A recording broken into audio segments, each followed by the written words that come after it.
Attention, stations on the network. Our broadcast will begin in 1 minute from my mark. In 5, 4, 3, 2, 1, mark. That was your 1 minute time check, stations.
On the Hawkeye Sports Network from Learfield, this is Hawkeye Baseball. Iowa Hawkeye Baseball is brought to you by Bud Light, proud sponsor of Hawkeye Athletics. Easy to drink, easy to enjoy. Hy-Vee, where there's a helpful smile in every aisle. Iowa Corn. You might think Iowa just grows corn, but the truth is, corn grows Iowa. Brought to you by Iowa's corn farmers of the Iowa Corn Growers Association and the Iowa Corn Promotion Board. Also brought to you by Oak Knoll Retirement Community and by University of Iowa Healthcare. Changing medicine, changing lives. Hawkeye Baseball is on the air. From the campus of the University of Iowa, it's baseball time in Iowa City. Live from Dwayne Banks Field, Iowa baseball hosts UIC in its second midweek before the weekend series at Indiana. Good evening and welcome to the broadcast booth at Banks alongside my fine color analyst John Evans. Hello, John. I'm the voice of Iowa baseball, John Leo. Back-to-back gorgeous days in Iowa City as we're right back here 24 hours after beating Western Illinois 22-3 in 7 innings. Iowa and UIC meeting what was scheduled to be for the second time this year. We're supposed to play at UIC earlier on in March, but cold forecasted temperatures canceled that game. And so just the trip to Iowa City for UIC in this one. They don't get the chance to host the Hawkeyes this year, and that's kind of been the theme of this series between the two programs. Iowa and UIC have only met twice in the last 13 years. Iowa won 4-1 in the meeting last year here in Iowa City. UIC, as Coach Heller will say, they embarrassed the Hawkeyes in 2023. The regional team went over to Chicago and got run-ruled by the Flames back 3 years ago. The Hawkeyes are coming off of a bounce-back win after losing the Sunday game against Maryland. Bounced back nicely with an offensive explosion yesterday, 22-3 in 7 innings over Western Illinois. Iowa is 22-16 overall. UIC's record isn't great, 15-22-1, but the Flames are really making a push to win their league, and they're climbing the Missouri Valley Conference. They've swept league leader Murray State and then Valparaiso most recently last weekend. So the Flames are playing much better baseball, and they're a similar situation to Iowa in that 2 midweeks for them. They lost yesterday to Northern Illinois, who's having a great year, lost by 1 to the Huskies at home, and then had to make the day trip over here today to play Iowa.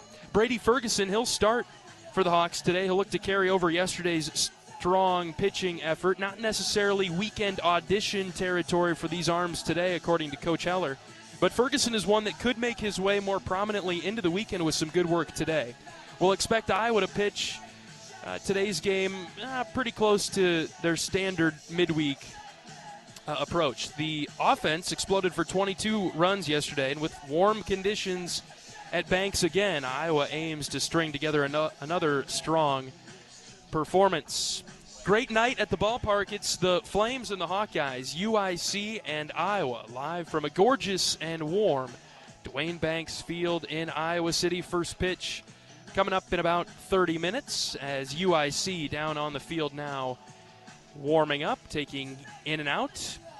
Iowa 22-3 last night over Western Illinois. A run rule victory in 7 innings. Highlight player is all full of Hawkeye highlights from last night. Let's hear them. 2-1. Wolf hits in the air, deep to right. Back goes Turgeon. He will watch it go. Caleb Wolf with a solo home run to get the scoring started. 1-0 Hawks. Ball and a strike. Next one to Gable. Ground ball right side through into the outfield. Burt scores. Jay-Z quickly around third. He almost caught Max, and he scores. Gable Mitchell with 2 RBI single to right. 3-0 Hawks. Next pitch. Burt sends up the middle into center. It's down in front of Connolly. 1 run is in. That's Wolf. Here comes Geffrey. He'll score. Burt into second with 2 RBI double. 7-0 Hawks. 2-1.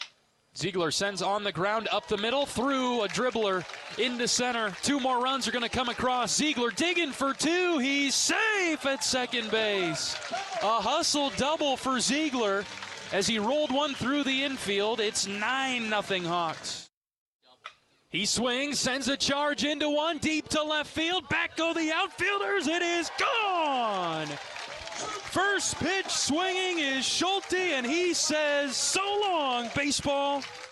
And the pitch to Caleb. Hit high and deep to right field. Back goes the right fielder. He'll watch it go. 3-run shot for Caleb Wolf, his second home run of the game. 14-0. Max Burt in the box. He cranks one into the left center field gap. That one will one-hop all the way to the wall. It'll score 2. As Burt is in with a 2 RBI double. Another one for Max. He's up to 4 RBIs with a pair of doubles this evening. 16-0 Hawks. 1-1 to Wood. Hit in the air to center. Connolly drifting back. He's at the track. He's at the wall. He reaches up, and it's gone. Mitch Wood with a 3-run jack to center. 2-2 from Mickelson. Swing and a miss by Connolly. Mickelson got him with a high changeup, and the Hawks win it 22-3 in 7 innings. Play the song, you bet. Iowa got a little bit of help from Western Illinois yesterday in the form of free bases, but the Hawkeyes had several very good at-bats. In fact, you heard from Coach Sutherland after the game yesterday. He spent a lot of time telling us exactly what a quality at-bat is in his mind, and Iowa racked those up yesterday. 22 runs on 14 hits. Defensively, Iowa was sharp. What else is new? No errors. Only 2 left on for Iowa. Western Illinois with 3 runs, 6 hits, 1 error, 4 left on. Cole Moore, he was the star on the mound. He got the start and the win. 4 innings, 2 hits, no runs, 1 walk, and 4 strikeouts for the freshman. Nick Heitman made his Iowa Hawkeye debut and dealt an inning and a third, giving up 1 hit, 3 runs, 1 walk, and 3 strikeouts. Tate Schlegel and Ty Mickelson came in after that to close the door on Western Illinois in a run rule victory. All right, we'll take a break. John and I will look over the scores from last night around the Big Ten and get ready for this game against UIC this evening. We're back in 2 minutes on the Hawkeye Radio Network from Learfield. Can you think of anything that costs the same today as it did 10 years ago? There isn't much. That is, unless you're a Mid-American Energy customer. Thanks to all the renewable energy we're generating, our customers pay nearly the same rate for electricity today as they did back when we were all singing, "Call Me Maybe." And with Mid-American making even more investments in clean energy, you can count on enjoying those same affordable rates for the next decade. Now that's obsessively, relentlessly at your service. Hello, Iowa. Here's a promise. Wherever you are in this great state, University of Iowa Healthcare is here for you, even if you never walk through our doors. Educating, caring, leading research, sharing our expertise with all. Because we believe that UI Healthcare is here to make all of Iowa better. UI Healthcare, changing medicine, changing lives. Visit uihealthcare.org. If you love great Hawkeye stories, don't miss the Fight for Iowa podcast with Gary Dolphin. Each week, Dolph brings you in-depth conversations with the athletes, coaches, and community members who define the Hawkeye spirit. From big moments to personal journeys, it's the stories that make Iowa special. Catch new episodes every week. Search Fight for Iowa wherever you get your podcasts. You asked for all the extreme internet performance at an all-in price, and we listened. Get 1 gig internet with a 2-year price lock and everything included. Unlimited data for non-stop streaming, powerful Wi-Fi for enhanced coverage, built-in online threat protection, and internet equipment. All for just $65 a month for 2 years. It's the extreme 1 gig internet deal you asked for. Call 844-4FASTER or visit extreme.com for details. Offer available to new customers only. Price doesn't include one-time charges, tax, and government fees. Iowa getting set to host UIC. We can't technically call them University of Illinois Chicago, according to their notes and how they preferred to be addressed. But just in case you didn't know what UIC meant stood for. We're not allowed to use Illinois Chicago, Illinois at Chicago, or any other variation of that. Only. What other variations could there be? Well, I'm not sure. Perhaps in writing. It would be difficult to say other ones. So, yes, they have to be UIC or the Flames. I'm going to hit it one more time once the game gets started for anybody that joins us late. But we're playing UIC, which is the University of Illinois Chicago. Okay. I had forgotten they were very, very specific in there. It's them and Northwestern. Northwestern has some tricks, too, that you gotta watch out for. That's not my typical game prep. I don't spend a lot of time thinking about what we're supposed to call the opposing team. But yeah, I make glance at the other team's game notes. I don't usually study them for do's and don'ts. Right. I suppose we'll choose to be respectful, though, and try to give it our best shot. If I slip up, John, I give you permission to correct me tonight. Oh, and I will. Yeah. I wanted to put it out there first that I want to give you the permission. All right, we had some interesting scores last night across the Big Ten in midweek action. John, what were some of the highlights to you? Fairly good day for the Big Ten. Indiana beat Ball State, and a lot of runs, I guess, were the highlights. 20-10, Indiana won. Iowa, of course, scored 22. Minnesota was in double figures. They beat North Dakota State 12-3. Ohio State run rule Akron 19-7. Unfortunately, Rutgers was on the wrong end of that. They lost 10-5 to St. John's. UCLA got back on the midweek horse. They beat Hawaii 12-7. You had Penn State winners over Bucknell 9-7. Maryland with 19 runs. Nebraska lost to Kansas 9-7. Tried to come back late, couldn't get it done. USC wins over Fullerton 9-2. Illinois lost to Illinois State. Again, that's one that we can feel that pain. 13-6. And then Michigan, I saw Twitter refer to it as RPI gate. They switched the game around to get Miami of Ohio, lost 12-10. But Northwestern was a winner, and third place Purdue lost to Indiana State 6-5. So the claim is that Michigan dropped Dayton? Yeah, there's no claim to it. They dropped Dayton because they were an RPI anchor, and they went on the road to play Miami of Ohio. And I don't blame Michigan. That's the way the game gets played in the back half of April and May. The goal, though, is when you reschedule that game, you win. Now, the kicker is you go on the road and you play a more reasonable RPI. It probably didn't.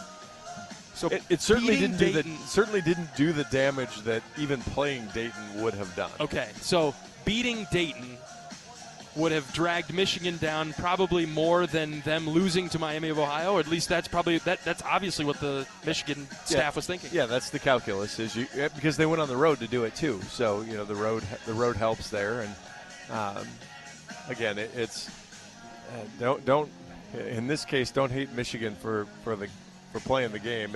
And there's a lot of good reasons to hate Michigan. That's probably not one of them. Just because I got plenty of other. Yeah, exactly. But that's just kind of the way that's the way the system makes it go. We got the ant back. Oh, you got the ant back. Oh, we're having fun already. All right, UIC in town. Let's hit them real quick before we hear from Coach Heller. They're on a bit of a roll here. They play a lot of home games in a row. They took all 3 against Murray State, who led the Missouri Valley 2 weeks ago. Just took 3 from Valpo last weekend at home. Lost a tight game yesterday to Northern Illinois, who's having an incredible season. They lost 9-8, and I think they blew a lead late, and they used quite a few arms. I don't know if they're at the top of their list, but they used quite a few arms yesterday in the loss to Northern Illinois. This is a fair, fine, good UIC team. Yeah, I think, again, the overall record, you're going to kind of go, okay, whatever, but Missouri Valley's no joke, right? And they're doing just fine in conference, and like any northern team, sometimes it just takes a little time to find your footing, and obviously the reason there have been a couple of years where Iowa and UIC decided to not play because of the RPI game. This year, early in the year, was not. It was 29 degrees and windy in Chicago, and Iowa, in between their road trip, wasn't able to go or chose not to go, and so this is a team that's found some footing and it's getting a little better. They hit 274 as a team. We talked yesterday about all the strikeouts to walks for Western Illinois. Much better ratio for UIC. They're not even or anything, but it's a much better ratio, more competitive, a little bit more pop in the lineup. Still not a ton, but a little bit more, and have to be on the game. Yep. Right back at it today after beating Western Illinois yesterday. We'll face the Flames in just about 15 minutes. We'll take a break, and we'll be back to hear from head coach of the Hawkeyes, Rick Heller, when we return on the Hawkeye Radio Network from Learfield. Our mission at Oak Knoll is to provide exceptional retirement living and health services through life care. I'm Steve Rowe, CEO. We are a not-for-profit life plan community and have served the Iowa City area for 58 years. Oak Knoll is located near the University of Iowa hospitals and clinics, Kinnick Stadium, Carver Hawkeye Arena, Hancher Auditorium, and downtown Iowa City. Visit our website at oakknoll.com to learn more. We are a proud sponsor of Hawkeye Athletics. Go Hawks! Hawkeye Nation, here's something big. U.S. Cellular is now part of T-Mobile. That means Iowa fans are now on America's largest 5G network, bringing even more strength and coverage to every game day and every day. As the official wireless partner of the Iowa Hawkeyes, we're proud to power every call, every post, every celebration. U.S. Cellular and T-Mobile, better together. The silly moments, the proud moments, even the hard moments. They're what make life remarkable. And they're why Wellmark Blue Cross and Blue Shield is here for every moment. Committed to making healthcare better, more affordable, with more choices for care. And service and coverage that give you peace of mind no matter what comes your way. So you can show up for every tender moment, every brave moment, and every wouldn't miss it for the world moment, knowing that Blue is here for you. Go to wellmark.com/every moment to find a plan right for you. Go for 0.99% financing at your local Honda dealer during the Honda Spring event. Go for all Hondas in stock and on sale. Cars, trucks, vans, and SUVs. Save thousands with 0.99% APR financing on 2026 Prologues. Search your local Honda dealer today. See dealer for financing details. Financing on credit approval offer ends 4/30/26.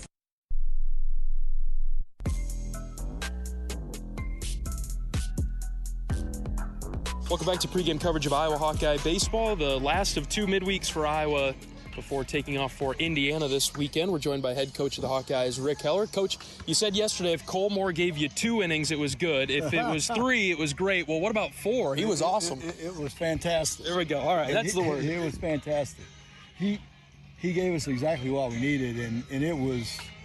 I was really proud of Cole. He did such a good job, and then he went out. We had the long inning in the 3rd, and I was like, oh man, he sat so long, and he went out and still put a 0 up. And I mean, it was just a really good outing. And then Nick Heitman gets his first outing of the year and gets a 1-2-3 inning, 3 strikes, did a good job.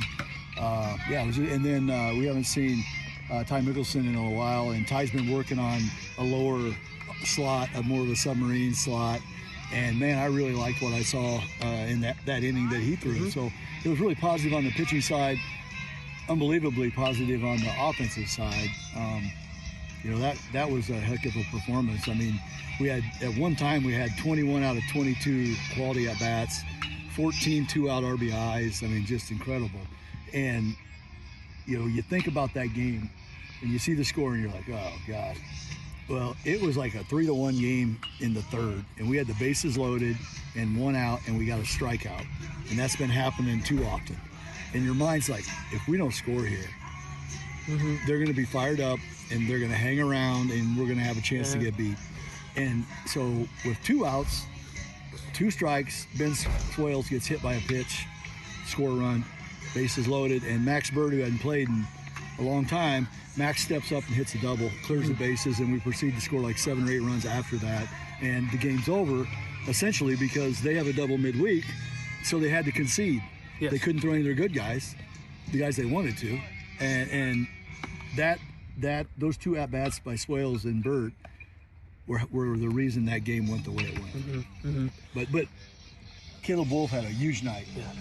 I mean, really big night. And then home run hitter Caleb Wolf. Yeah, wasn't that good to see? It was awesome. And then it was Max Bird had just a crazy night. Now he's got that potential. I know he hasn't played very much lately. Well, he was our guy, remember, during the first 20 games. I mean, and then his hitting got to a point where he was struggling and played himself out of it. Not so much with the catching, but with the hitting. And then that was about the time it worked out. Matt started hitting, Matt Delgado. And then here lately, Max hadn't had a chance since Carter came back, and Delgado was hitting, and now Delgado's kind of hit a little slow streak, and we thought, well, it's time to give Max another shot to see if he's got it back. And Marty had been saying good things about his work in the batting cage and how his swing was looking, and lo and behold, Max had a fantastic night. Chance to make a lot of substitutions yesterday, too, Coach. You got Olivo in there at shortstop, which is where he plays when he's not pitching, as an infielder. So what went into the decision to throw Kyle out there? I'm sure there was a little caution with that. There was, but the biggest thing was trying to get Schulte and Gable a break and get them off their feet. Yep. Even if it was a few innings, just to get them off their feet, knowing we had a double midweek, and if it's a close game, they're going to be playing. They're going to be playing the whole time. So that was just it. How we were just trying to think of the guys we could put in there to get them out and feel good about the defense. We joked with Marty after the game when you told Gable that his night was over in whatever inning that was, the 4th or the 5th. Did you have to tape him to the wall? Did you have to lock him in a cage? How'd that conversation go? It was fine. He was all right. Yeah, he was all right. No, he was all right. I know what you're saying, though. It's probably hard. He probably hasn't been taken out of a game very often in his career, ever. No, he knew the deal. I mean, the big thing was just getting those guys a little bit of rest. Back to the pitching side of things, Coach. I don't know if that could have gone much better for the plan with a 2 midweek situation, 2-game midweek. So when you looked at today against UIC, a team that we really haven't seen very much in the last 10 or 15 years, what's the pitching approach, the pitching plan today with pretty much everybody out there? Today will be more like our traditional Tuesday game, where we're going to try to get quite a few guys out there and get them some work before the weekend. You won't see anybody really. I don't think you'll see anybody go real long like Cole did yesterday. But if Brady Ferguson is just dealing, I might let him go 3. I mean, maybe even 4. But there's just so many guys that need the work that I don't know if we can afford to do that.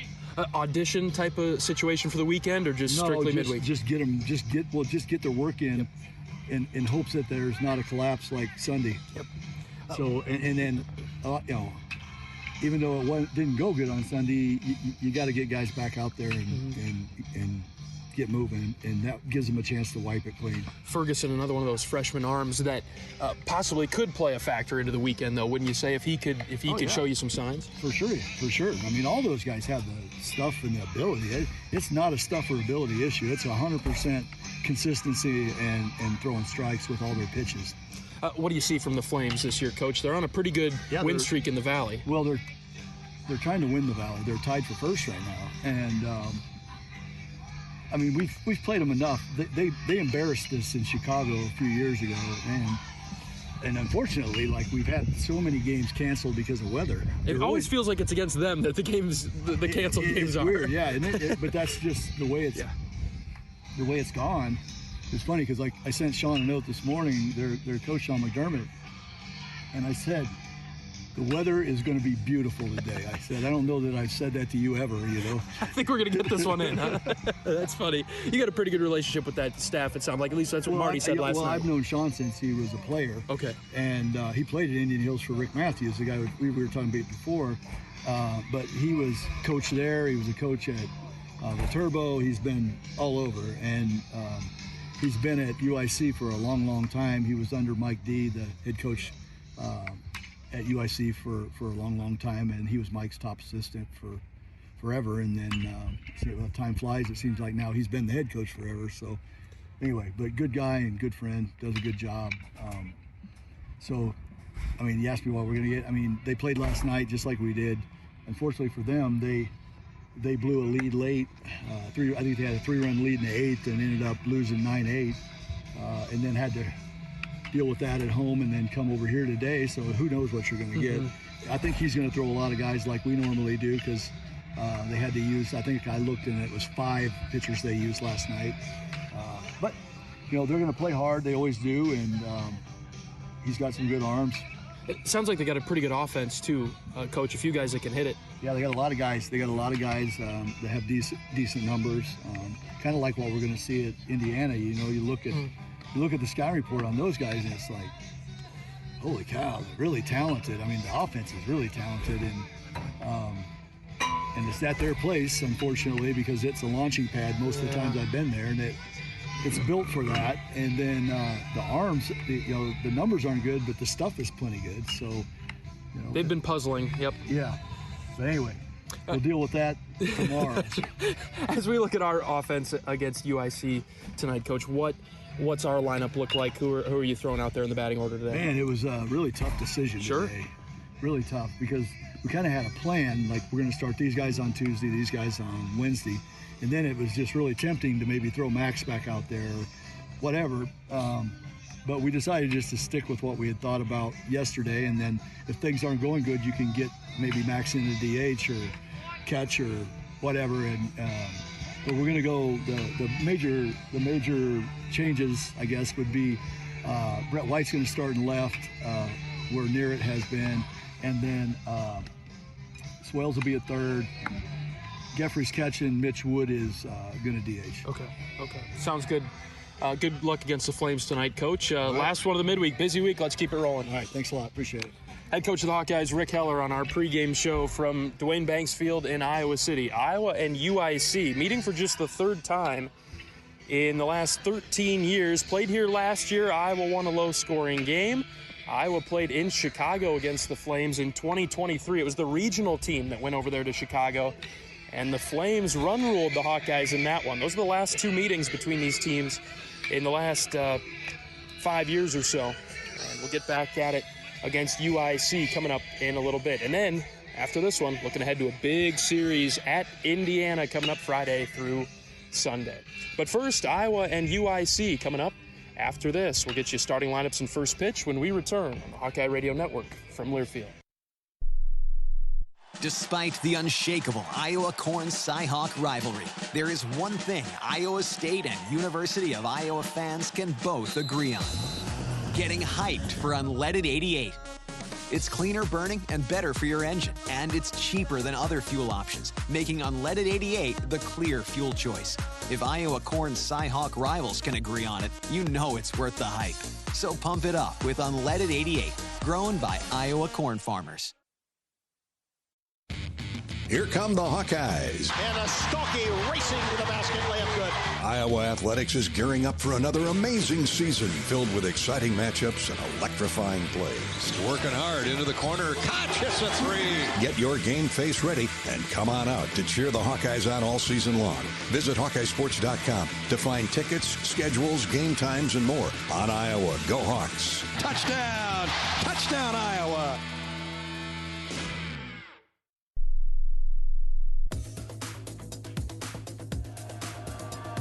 Iowa and UIC tonight from Duane Banks Field in Iowa City. Good crowd on hand. Back-to-back gorgeous nights for baseball. We've been in the upper 70s, low 80s the last couple of nights, and the fans are responding, coming out to the ballpark to cheer on this Iowa Hawkeye baseball team. I didn't wear long sleeves today. I don't even have them with me. Didn't even bring the jacket. Didn't even bring the jacket. Trusted it. Cautiously optimistic. Brady Ferguson versus Kendall Lyons. That is the pitching matchup between these two teams today. UIC almost did it, John. Almost did it. Almost called them Illinois Chicago. UIC is 15-22-1. They are 6-14-1 in road games. They play Northwestern and Purdue quite a bit. They do have some Big Ten experience in the midweek, and they come into today's game. They're 10-5 in their conference, which is the Missouri Valley, a very good conference. Iowa at 22-16. The Hawkeyes taking the field now, and so we'll take our final pregame break and be back in 60 seconds on the Hawkeye Radio Network from Learfield. You power your day with passion and purpose. It's the same for Alliant Energy. We're modernizing the grid, blending new, renewable, and traditional energy sources to meet growing demand safely and reliably. We're rising to the challenge to meet your energy needs today and for generations to come. Visit AlliantEnergy.com/poweringbeyond to learn more.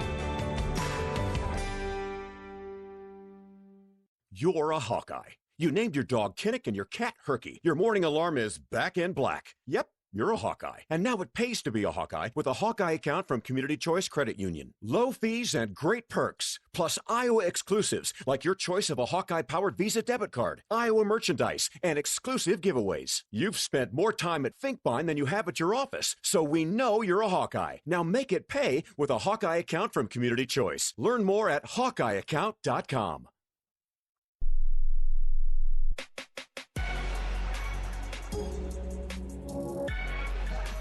We'll get you today's starting lineups in a few moments, but first we need to pause 10 seconds for station identification. 10-second station ID. This is Iowa Hawkeye Baseball.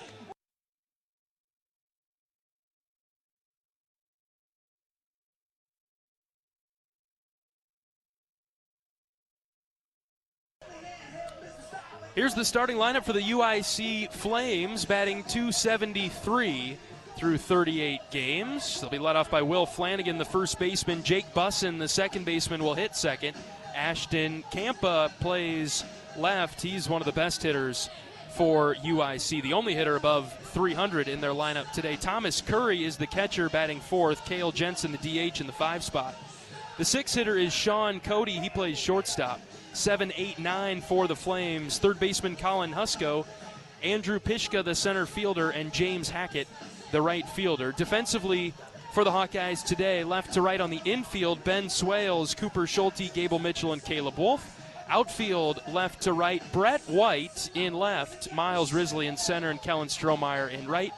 The catcher today is Carter Geffrey, and starting on the mound is Brady Ferguson, right-handed freshman from Omaha. This will be his 10th appearance on the season. He's thrown 14 2/3 innings with a 9.20 ERA, 16 hits, 15 runs have all been earned, 8 walks, 14 strikeouts. So kind of the usual cue is, can he get in the zone? We saw Cole Morey last night, really did a fantastic job going 4 innings, got in the zone. The whole Iowa staff, just 3 free bases yesterday. So see if Iowa pitching can start there and duplicate that part of it, and kind of let the chips fall where they may after that. It's sort of been the tricky thing to get consistent pitching stacked up, and it's very difficult to do when you're going to run this many arms out there that we expect to see tonight, see a handful, because yesterday for Iowa only 4 pitchers took the mound, and so the full bullpen is available, and in a situation like this, really no practice for Iowa this week. With the exception of tomorrow at Indiana. The guys got to get their work in, and so they'll treat today's game as an opportunity for that, as Brady Ferguson pitches high and outside to get tonight's game started to Flanagan, who's a left-handed hitter for the Flames, batting .234. And a lot of the arms that Iowa runs out there are younger guys, and so whether they're freshmen or first year here, so, and they're trying to find a role, so it's that brush it off mentality and getting it done. Just off the plate inside. 2 balls and no strikes now on Flanagan. 95, stuck in the webbing of Carter Geffrey's How glove. about that? Bat boy John trying to get it dislodged out of the glove. I have not seen that. Ball is stuck in Carter's glove. He's going to need a new one. Yeah, they'll give him a new one, and Dan the man is going to attack that right away. Put him to work.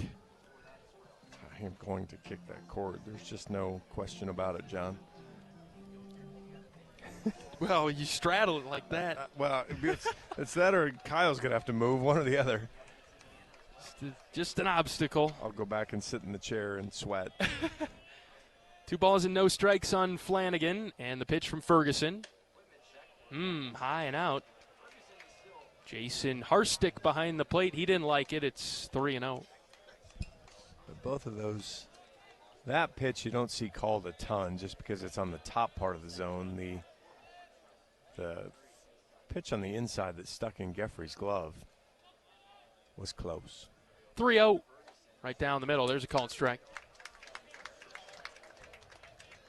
Brady's popping it in there. It's mid-90s. It's 94, 95. Flanagan playing a bit of a game. He's taken his entire 12 seconds before he climbs in and looks at the pitcher.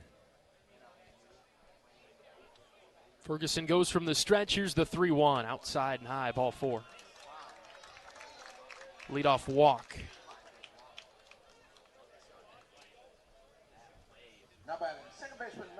Free bases were at a minimum yesterday, issued by the Iowa staff.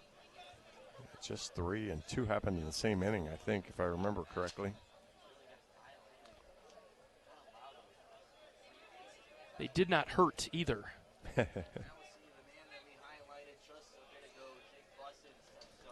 So leadoff walk, that brings up Jake Bussin, right-handed hitter, plays second base. Down low for a ball.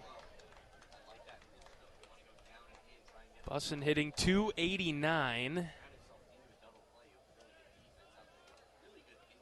12 home runs, though, is a leading number for UIC. Nice night to hit, too. Good lead at first base. The 1-0 from Ferguson is high and in, ball 2. I don't love Brady's body language right now, and neither does Coach Obermueller. He's headed out to the mound. Brady looks very frustrated, and then on the throwback from Geffrey there, he just straight up dropped the ball. Looks pretty nonchalant. Need to get that competitive energy funneled in here, Brady.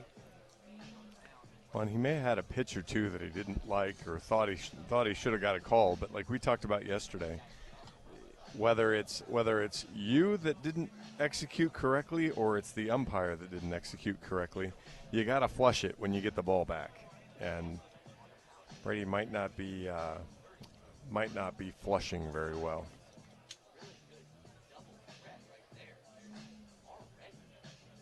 Quick mound visit for Coach Obermueller. Brady's a freshman from Omaha, graduate of Millard West.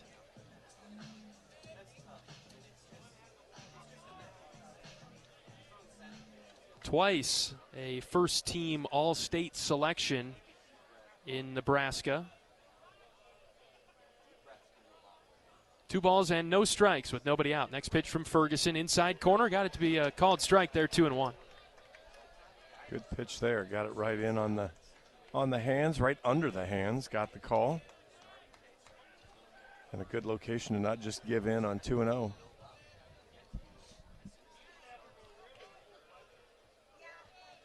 Decent lead at first. 2-1 is hit high to left field. Hooking, and fortunately over towards the line. Brett White giving it a look. It's foul. Cleared the wall, but foul. High fly ball, 2-2. Fortunately had him just out in front of that off-speed pitch. First off-speed pitch he's thrown for a strike. Got away with it as had Bussin a little out on the front foot. Still hit it hard, but hooked it foul.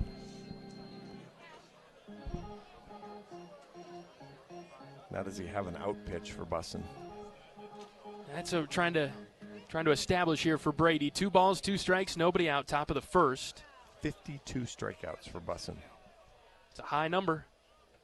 Brady's set, and he pitches. Swing and a miss. Fastball, threw it right on by him. I believe that would be 53.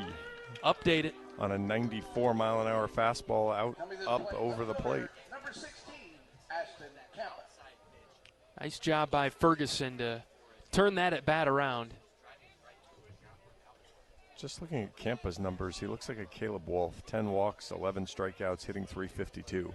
So you can't just try to get ahead here. You throw a good strike to start, but he's probably going to make good contact with a... Oh, that was a good pitch, too. Just outside to start the at-bat. You can live with that. It's 92, just off the edge of the left-handed hitting Campa. The lone hitter in the lineup today for UIC, batting over 300. Next pitch way outside.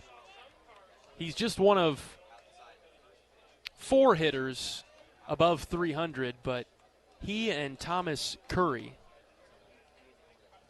Thomas Curry is in the lineup today. Got some misleading stats. I got to pick which ones I want to go with. 2-0 on Campa. Here's one fouled right back. I'm going to say you got to One stat sheet says, I'm going to go with the one that's on my wall here. I'm not going to go with the pregame report. Unfortunately, you have to go with the pregame report. You're a game behind with the one that's on the wall. On the wall, I've got 15, 22, and 1. Down here, I got 15, 21, and 1. Oddly enough, though, that says he played 38 games. What a mess. Ferguson's even things up at 2-2. Today, you know what? Yesterday was we had an awesome game, smooth broadcast. Today, we're battling some stuff up here. Man. It is sunny and nice, buddy. That's right. 2-2 is the count on Campa. Pitch from Ferguson. Strike 3 called. Inside corner. Took a little something off of that one, and he froze Campa. Got him looking. 2 down. Yeah, I'm going back for the final. I'm going to follow your lead. For the final verdict, 138 at-bats for Curry. 141 at-bats for Curry on the lineup sheet. Okay. So it's the mostest currentest. All right.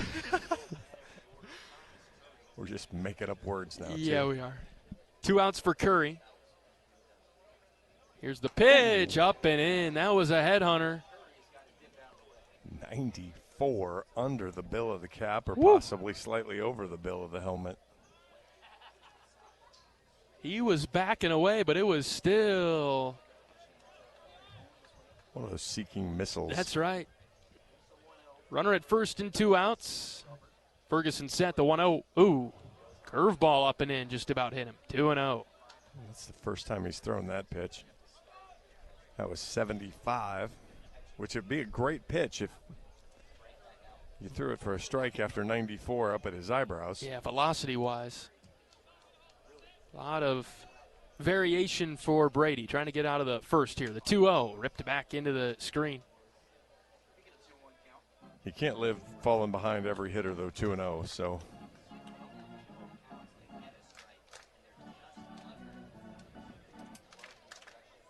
Back in it a bit against Curry.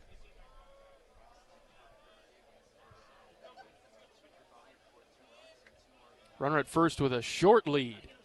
And the pitch, got a piece of it, sent it back to the pad, 2-2.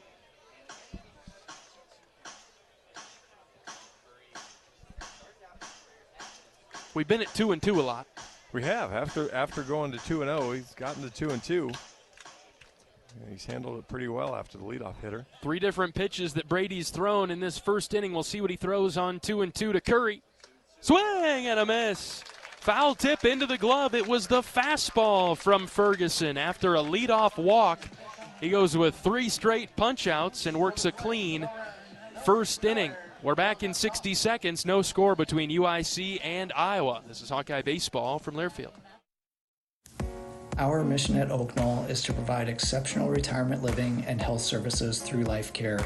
I'm Steve Rowe, CEO. We are a not-for-profit life plan community and have served the Iowa City area for 58 years. Oak Knoll is located near the University of Iowa hospitals and clinics.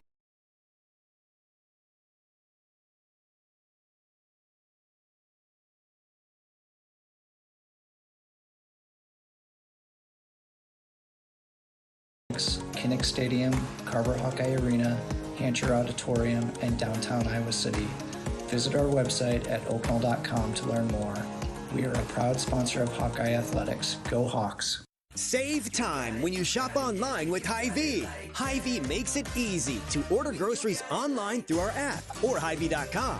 Pickup is always free. And if you have a Perks Plus membership, you get free delivery and free express pickup. Shop online with Hy-Vee and you can create and save grocery lists. Shop the sales and get fuel savers. Talk about convenience. Order groceries online today. Check out Hy-Vee.com or download the Hy-Vee app. Oak Knoll's mission is to provide exceptional retirement living and health services through Life Care, a not-for-profit life plan community serving the Iowa City area for 59 years. Oak Knoll's community located near the University of Iowa Healthcare Campus, Kinnick Stadium, Carver Hawkeye Arena, and downtown Iowa City. A proud sponsor of Hawkeye Athletics. Visit oakknoll.com to learn more. Moving on to the bottom of the first inning. No score between UIC and Iowa. The Hawkeyes coming to the plate for the first time. Cooper Schulte, the shortstop, will lead things off and be followed by the second baseman Gable Mitchell and the center fielder Miles Risley. Middle of the order, the heart of the order for the black and gold tonight, Caleb Wolf at first, Carter Geffrey the catcher, and Brett White the left fielder. 7, 8, 9, Mitch Wood the DH, Kellen Strohmeyer the right fielder, and Ben Swales the third baseman. Starting pitcher for UIC is Kendall Lyons, a right-handed senior. 12 appearances, including 6 starts. He'd been a weekend guy here recently, but ran into a little trouble. He's 1-1 with an 8.49 ERA, 29 2/3, 41 hits, 31 runs, 28 earned, 22 walks, 21 strikeouts. Opponents hitting .331, including 16 extra base hits. He's hit 6. Fastball is going to get up there in the low 90s. He's got good action, throws a pretty decent changeup. The spin, he has a hard time landing for strikes, so that'll be the key here is can Iowa lay off spin.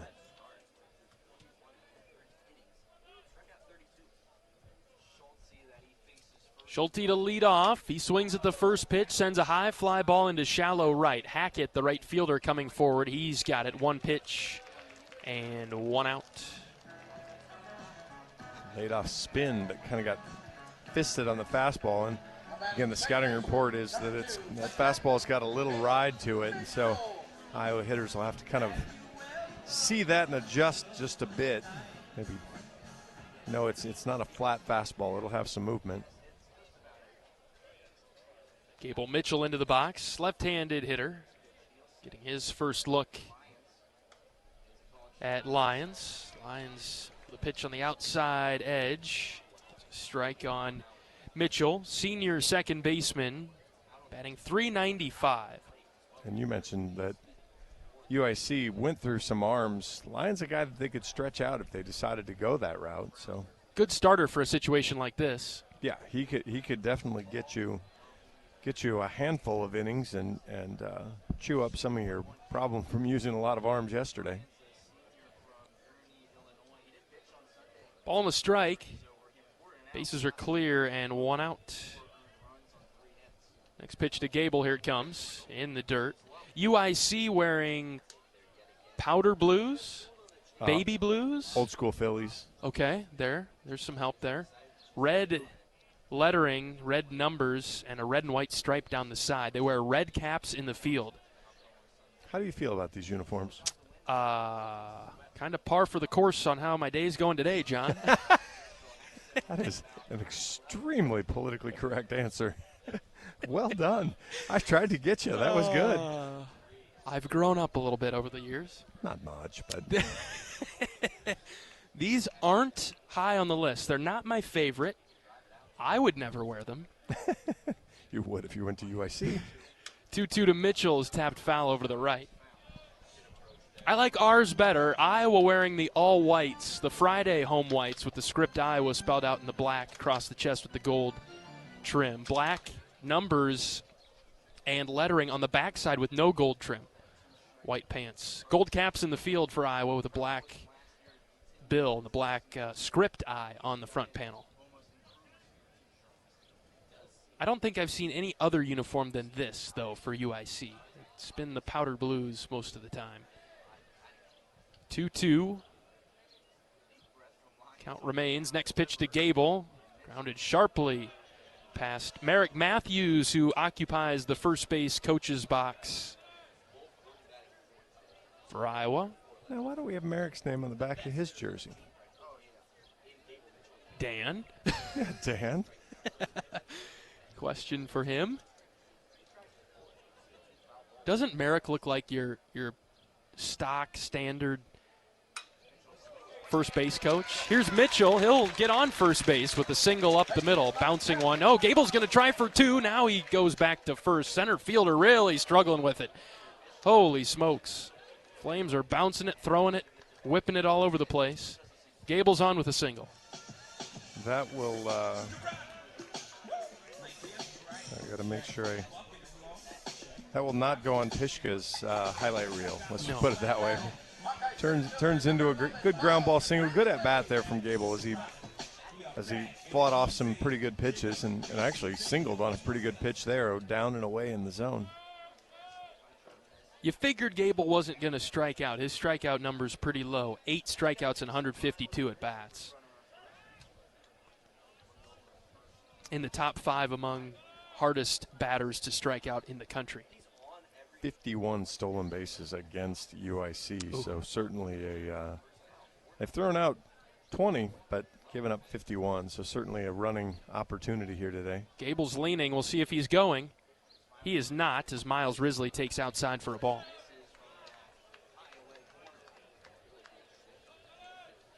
I'm going to try to pick your spot here just a little bit. Fast with a good fastball, if you can get him with the off-speed pitch, especially down in the dirt a little bit, give yourself a chance. Gable the runner at first. The 1-0 to Risley. Off the plate outside. Couldn't quite clip the edge. It's 2-0. All you want is consistency, and kind of have it so far through the first inning. Curry has thrown out 14 base runners, so he's been good.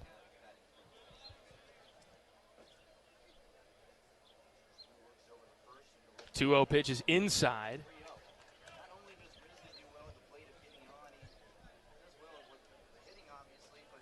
Bottom of the first, no score.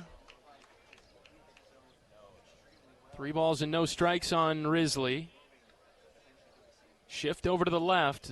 Assume the red light is on for Miles. Next pitch, low and out, ball 4. Boy, a lot of those pitches were awfully close, weren't they? Really were, but a great job from Risley to take the pitch. And, you know, as we've seen, he tends to take strike one, and he never got strike one there. And even though those pitches were close, all just a little bit off the plate. And the Hawks have a little rally going already. Quick mound visit now for Curry. Out there to talk with Lyons. Trying to get a read on Lyons. He's got some downward angle where the pitches, when I see them coming in, man, they look like they're going to be low, but they're just framed nicely, and they do have some downward ride to it. But Iowa's been disciplined. Mitchell at second now, Risley at first, and Caleb Wolf is up. Caleb was outstanding yesterday. Wolfie was 3 for 3, 2 home runs, and a single. He stands in the left-handed batter's box, and he takes a very low strike at the knees, 0-1.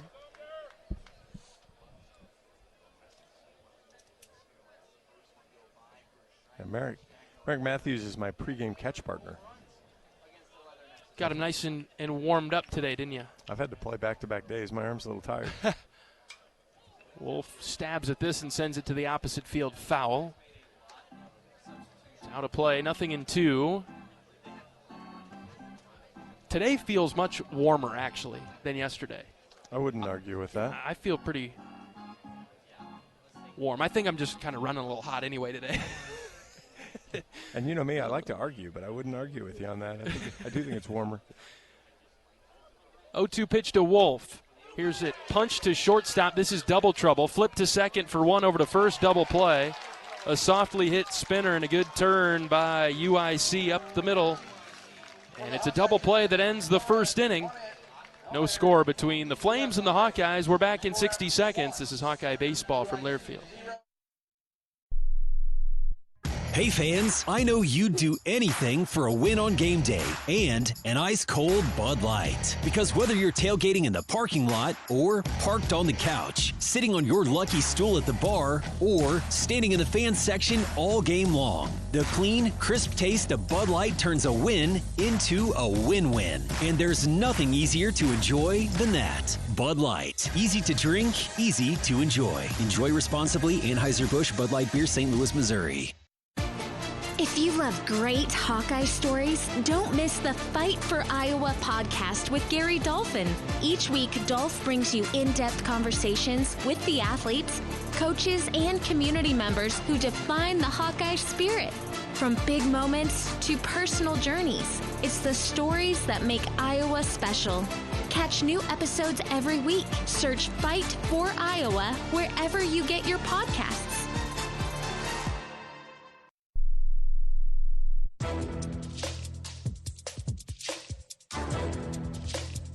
This copyrighted broadcast is an exclusive presentation of Learfield under the broadcasting rights granted by the University of Iowa. Reuse of this presentation is prohibited without the expressed written consent of the university and Learfield. Announcers are provided by Learfield and approved by the university.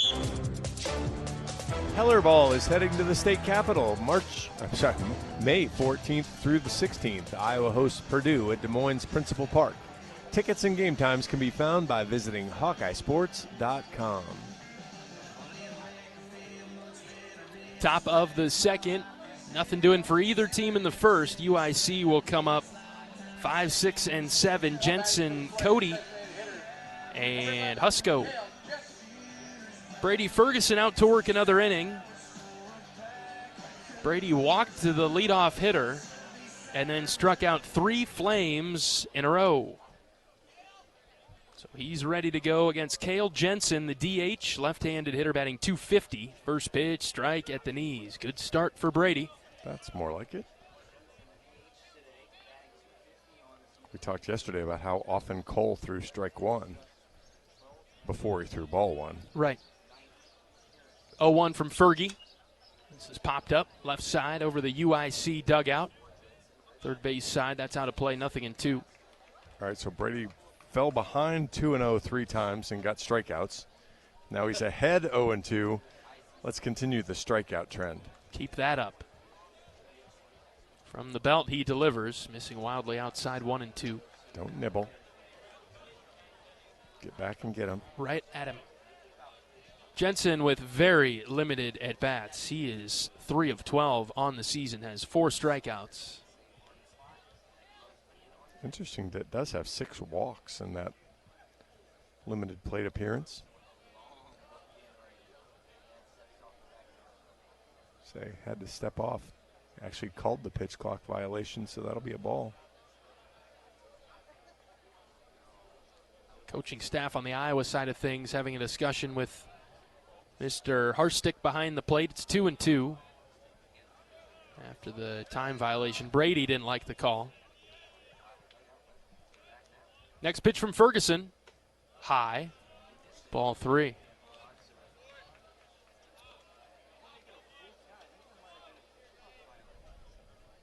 And now the count is full all of a sudden.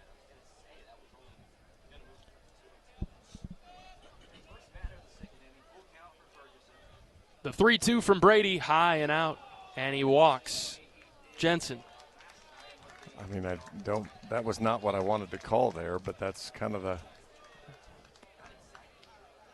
You mentioned it in the first inning. Brady, especially as a starting pitcher, you really want to. You talk about Maddox freeze and how you really can't tell whether something good or bad has happened. You can right now with Brady. Yeah, the time violation, the pitch clock violation seemed to upset him there. We'll see how he settles back in against Cody now. Swing and a miss. A little extra behind that, 93 up and in. Some frustration there. Cody's a right-handed hitter for the Flames, a freshman.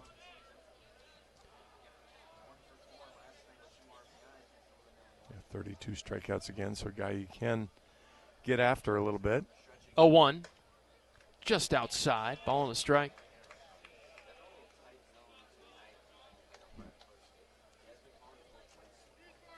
Second inning of work for Ferguson. Not much action for the defense yet. 2 walks, 3 strikeouts for Brady. 1-1 on its way home. Fouled back. That can get hard for your defense, too, as they've got to mentally stay locked in and not wander and all of a sudden have a ball hit out toward them.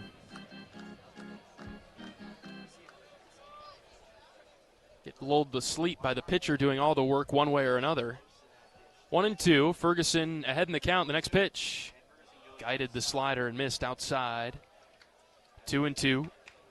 Yeah, just really had a hard time today locating really either of the off-speed pitches.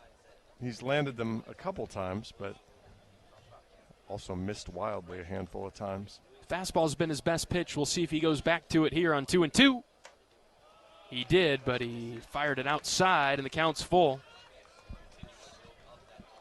I'm not sure he'll matter if he walks.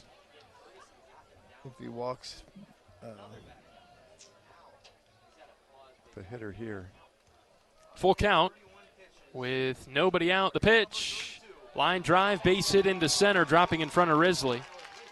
So the Flames have a couple of runners on with nobody out in the second. Cody drove it up the gut. Good single there, 92-mile-an-hour fastball down in the zone, but middle of the plate, and went 103 right back out to the Tiger Hawk. Walkie-talkie in hand for Coach Heller. Communicating down with the bullpen. Assistant coach Travis Mueller down there running the bullpen. He's in charge of the bullpen crew. Here is Colin Husko, left-handed hitter. Ferguson down and away for ball 1. We've seen mid-at-bat pitching changes executed by Coach Heller before. And Geffrey is going to pop up and go out and talk with Brady. That's going to be to buy some time. Yeah, so that's because you're going to have a mid at-bat pitching change would be my guess. One of the things we talked about this weekend, too, with Carter, though, is he's a good cheerleader. If anybody outside of the coaches can get Brady kind of righted back around, a little chat from Geff might be it. Long chat taking place right now. What do you think? You think we see Coach Heller? Yeah. Although he's at the podium, so maybe not. Let's stick with Brady for right now. A walk and a single for the Flames in this inning. Husko, left-handed hitter, batting .244. Corners are in for Iowa's defense. Husko pulled the bunt back, and he took a strike, watched it go right on by. Good 93-mile-an-hour fastball again.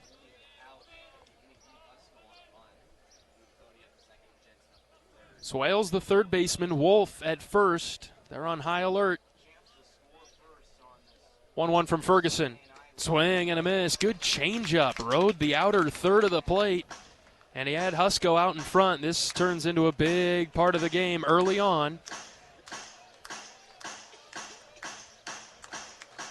Let's see if Brady goes right at this guy. Yeah, he's gotten ahead, really, of all the hitters this inning, but hasn't been able to put him away. The 1-2. Outside. Went with the fastball and missed away. It's 2-2. He's just tried to be a little too precise on the two-strike pitch. Again, you don't want to miss in the middle of the plate, but he's kind of ranged it out just a bit. Count even at 2 with nobody out. Runners at first and second. The pitch is hit on the ground to first. Wolf gloves it, throws to second for 1.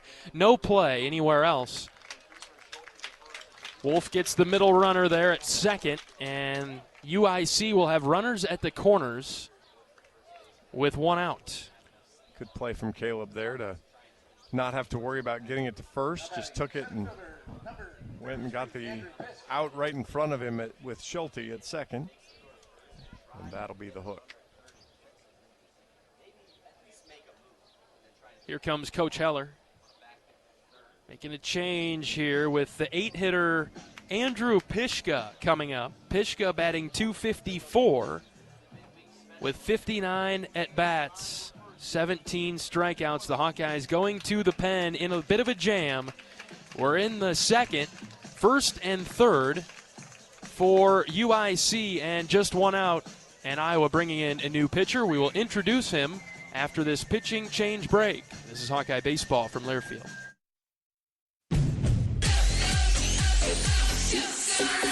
Go for 0.99% financing at your local Honda dealer during the Honda Spring Event. Go for all Hondas in stock and on sale. Cars, trucks, vans, and SUVs. Save thousands with 0.99% APR financing on 2026 Prologues. Search your local Honda dealer today.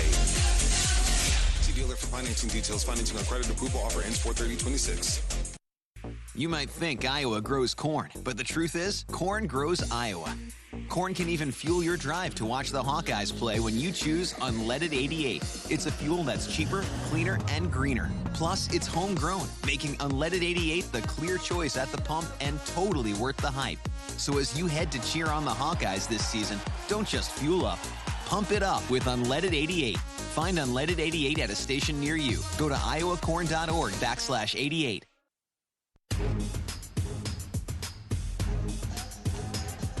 Iowa's new pitcher is Bo Leisure, right-handed junior from Knoxville, Iowa. He comes in with 1 out in the second and some traffic. The Flames have runners at first and third. 1-1 on the season with a save in his 13 appearances, 10 1/3 innings, 9 hits, 12 runs have all been earned, 11 walks, 12 strikeouts.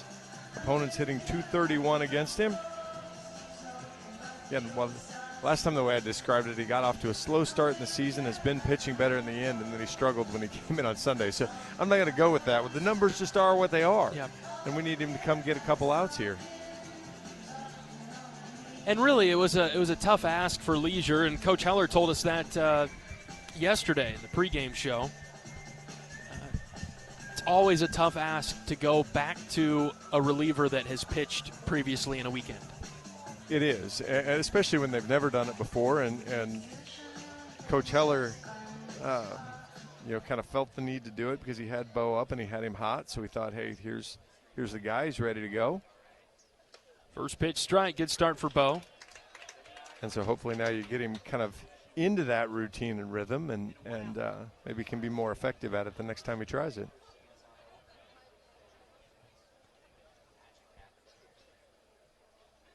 Pickoff move to first.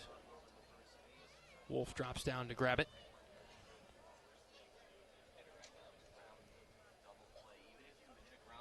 Pishka is a right-handed hitter.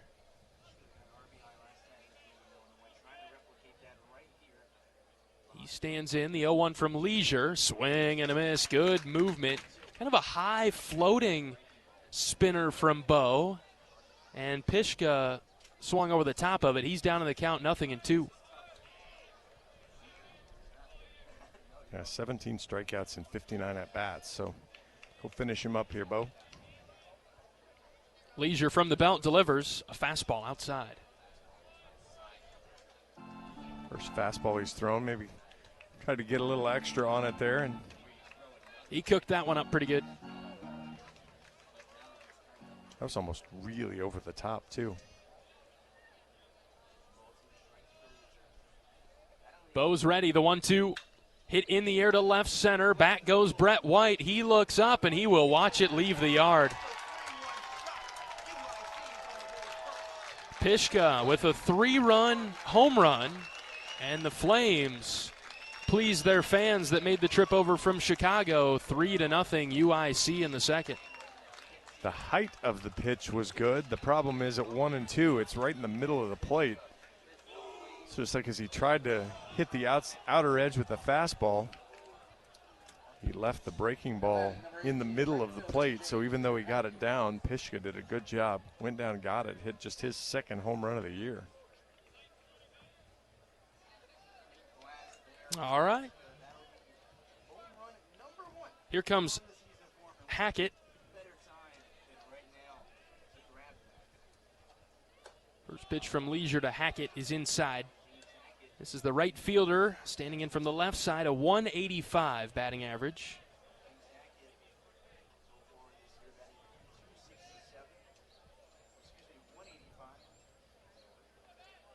Leisure ready with the 1-0. Here it comes. Down and in, ball 2.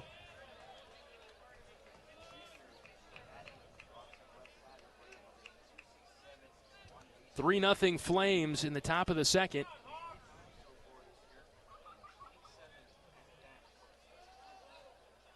Next pitch from Leisure.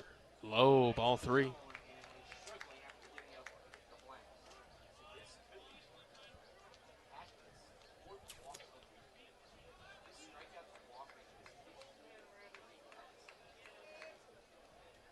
A lot of work to do here for Bo against the 9-hitter. 3-0. 4-pitch walk. The 9-hitter that struck out 15 times in 27 at-bats. Not ideal outcome on a 4-pitch walk.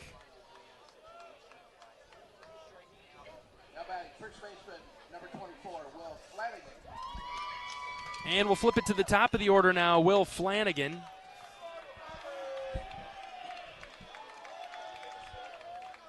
He walked in the first.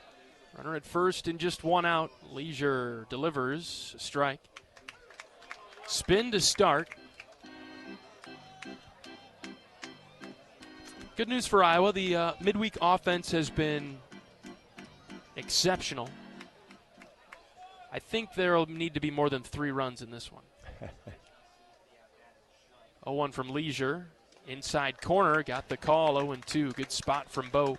It feels like we were through about 2.5 innings last night at this point in the night.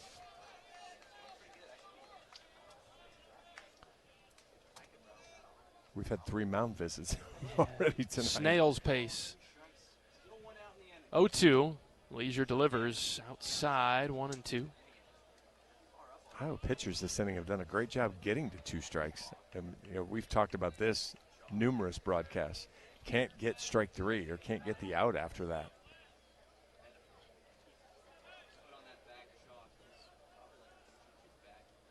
So now it's 1-2. Leisure's next pitch, hit on the ground right side. Wolf has this one. He throws to second. Schulte is there to make the catch. Nobody covering first. No potential throw for Cooper as Leisure and Mitchell were around. But again, the second time this inning, a Flame batter has reached on a ground out or a ground ball to Wolf. Yeah, that's got to be Bo. He's got to jump off the mound and sprint and just didn't get there. Any ground ball to the right side. Yeah, you can't assume. Basically, any ball to the right side, you have to assume your job is to cover first. And he kind of came off a little more nonchalant than that. Good start against Bussin, throwing a fastball at the top of the zone. Swung through for a strike. See if he can get himself a strikeout out of it and end the inning here, limit the damage. Geffrey, White, and Wood come to the dish for Iowa in the bottom of the second. 2 outs, the 0-1 popped up, right side, and beyond the grandstand over to our right. That's a foul ball, 0-2. Just get that whiff of popcorn? I did. That was pretty good. Are you going to make a move?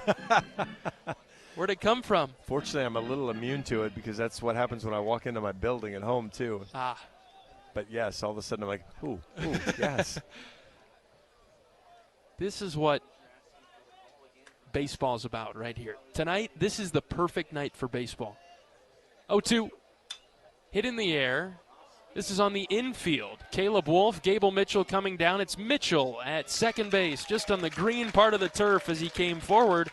Makes the catch for the 3rd out. It's a 3-run home run for UIC, and the Flames grab the early lead at 3-0. We'll see how the Hawkeyes respond when we come back in 1 minute on the Hawkeye Radio Network from Learfield. The lights are bright and Coach Heller and the Iowa baseball program are ready to put on a show. Tickets for the 2026 Iowa baseball season are on sale now. Enjoy a customized mini plan option or take advantage of single game tickets. Make your way to HawkeyeSports.com for more information. You power your day with passion and purpose. It's the same for Alliant Energy. We're modernizing the grid, blending new, renewable, and traditional energy sources to meet growing demand safely and reliably. We're rising to the challenge to meet your energy needs today and for generations to come. Visit AlliantEnergy.com/poweringBeyond to learn more. Experience Heller Ball at Iowa City's Duane Banks Field. Support Iowa baseball by snagging single game tickets today. Download the Hawkeye Sports mobile app or head to HawkeyeSports.com for more information.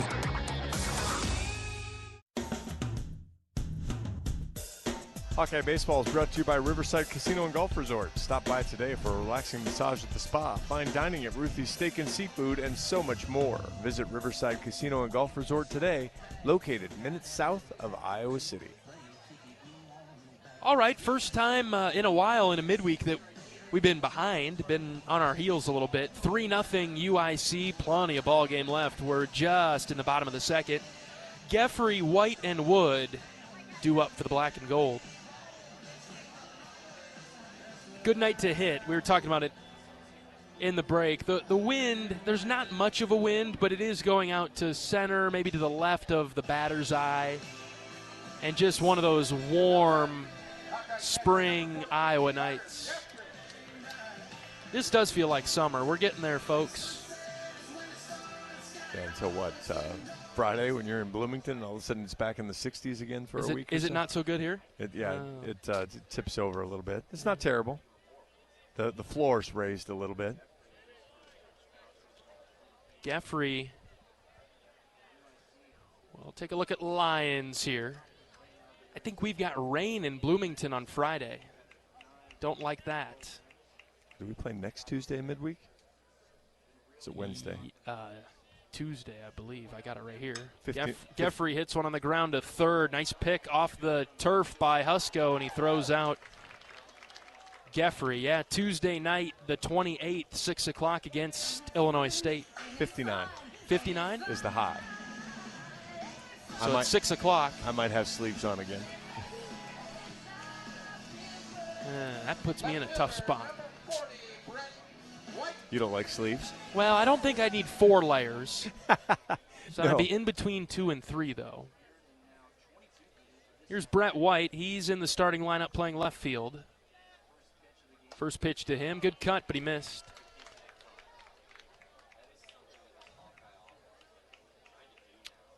Kind of earned another start after a pretty good night at the plate last night. 1 for 2, scored a couple runs, drew a walk. I like Brett's trajectory. Young kid, 0-1, hit on the ground, right side. First baseman picks up the slow roller. He will flip it to the pitcher late, who is covering, and he gets White. Or out number 2. Not going to lie, this feels like Sunday. Yeah, it's getting a little weird. At-bats are okay at best. At best, yeah. Couple of quick outs after UIC put up 3 runs. And now Mitch Wood coming to the plate. Woody had 3 phenomenal at-bats last night to just go 1 for 3. This ball down to start his at-bat. It's funny you mentioned that, John. We talked about it on the air. You brought it up a couple of times. And the first thing that Marty said in our post-game show, when we got to the offensive part of things, Mitch Wood. Baseball's a tough sport. He smashed 3 balls and went 1 for 3. 1-1 after swinging through a middle fastball there. Yeah, he hits the first ball he hit. If he hits that tonight, it hits the batter's eye.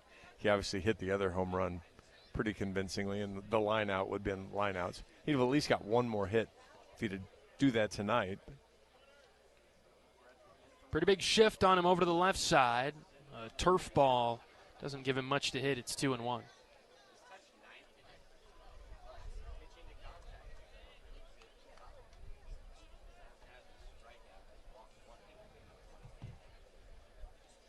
Center and left are very deep. Right's not quite as deep.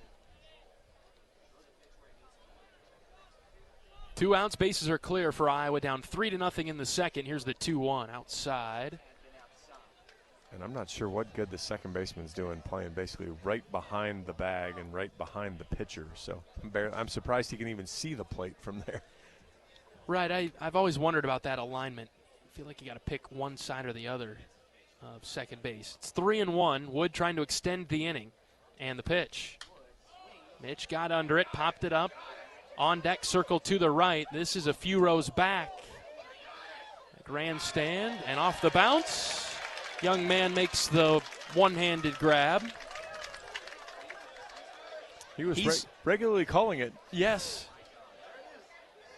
And he's got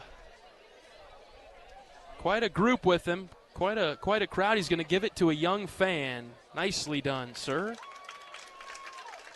I think he might be winning over the hearts of a few ladies sitting to his left.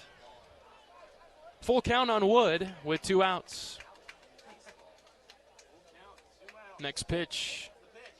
Got a piece of it, fouled it back. That hit off the top of the pad and then rode the screen about halfway up before falling to the turf. Iowa with 1 hit and 1 walk. Those came in the first inning. Have gone down quietly in the second. Wood trying to keep the inning alive. Find a way on here. Full count. Lions with a deep breath and the pitch. Low and out. Ball 4. Really close. I think Mitch would have taken either outcome. Yeah, that was. We've been squeezed a little on the outside part of the plate by, but he hasn't called anything off the outside part of the plate. Home plate umpire Jason Harstick. That one might have caught a little bit of black, and he called it ball 4, and Mitch wins the at bat. Here comes Kellen Strohmeyer now.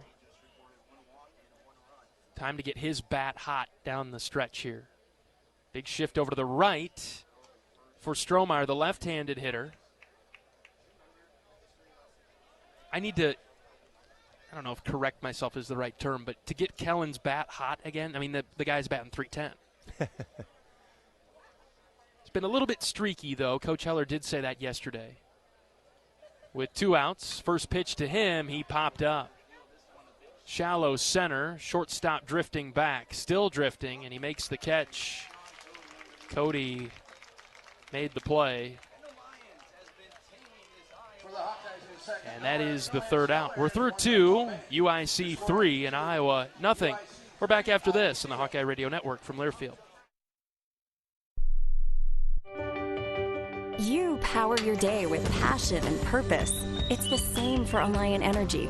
We're modernizing the grid, blending new, renewable, and traditional energy sources to meet growing demand safely and reliably. We're rising to the challenge to meet your energy needs today and for generations to come.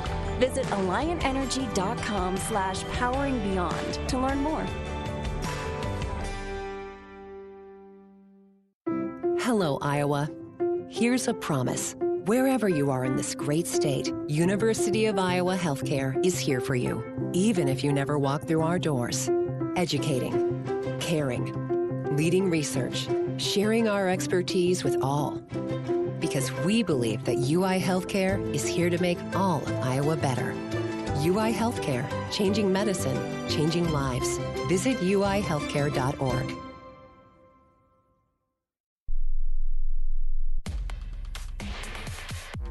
Hawk fans, experience your home away from home at Coralville's finest all-suite hotels.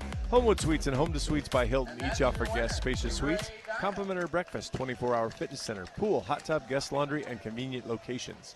Let their woman-friendly staff take care of you and your family when you visit Hawkeye Country. Iowa goes to the bullpen, making a change here after Ferguson and Leisure Worked the first 2 innings. Iowa going to Brolin Frost, left-handed freshman from Waterford, Wisconsin. He's into the game in the third for Iowa, with UIC leading 3-0. 10 appearances on the season, a 10 and 2/3 innings, 10 hits, 6 runs, 5 earned, 4 walks, 10 strikeouts. He's given up 4 doubles, no other extra base hits. And really, he's been pretty sharp. The 10 appearances, he's given up runs in 3 of the 10 appearances, but otherwise he's been clean in 7. So Iowa, being down 3-0, will look for one of those clean appearances to give the bats a chance to come back. Yeah, he's been a good arm for Iowa this year. I haven't seen him get too much run, but good left-hander. As he'll face 3, 4, and 5. They'll start things off with the lefty, Campa, coming up. First 3 weeks of the season, Brolin was in my row on every flight. So Nick put me with Brolin. So we got to know each other quite a bit waiting on tarmacs across the country. Nice young man. Although I will say this music doesn't really match him. This is kind of like metal screamo music. You don't think that's not him? It's not Brolin. In my experience, the first few weeks. But garage band guy, I don't see it out of Brolin. I either have the wrong impression of Brolin or the wrong impression of garage bands. He's a left-hander. They can change tracks every once in a while. Sure. 1-0 pitch from Frost. Looked good, but Geffrey dropped it, and I think that impacted the home plate umpire because that pitch looked pretty good. Maybe got the low outside corner. But it's 2-0 on Campa. He's 0 for 1 with a strikeout looking earlier today. Next pitch from Frost. Hit in the air, left side, foul ground. Swales coming down. Geffrey removing the mask. They collide. It's Geffrey that makes the catch. Holy cow, boys. Fortunately, that was minimal collision because I don't know that Ben Swales would have liked that collision. I think Ben loses that one. And we're just trying to get him healthy, so let's not do that. Yeah, and he sat on the ground there for a little bit. And that's really, if Ben can get there, it's his ball, but then you've got to be loud and you've got to get Carter off of it. Good first out there for Frost, despite the hectic play halfway down the third base line. And now Curry is up.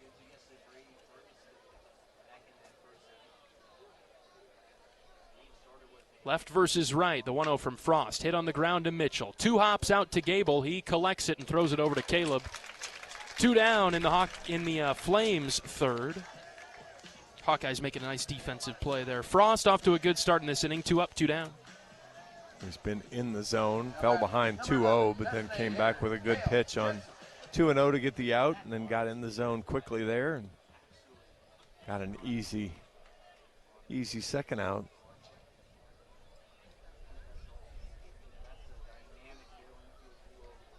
Another left-hander up for UIC. Cale Jensen. He walked to start the second. He would later score on the 3-run home run from Pishka. 0-1 pitch from Brolin. Hit on the ground to Wolf. Backhand stop as he dropped to his knees.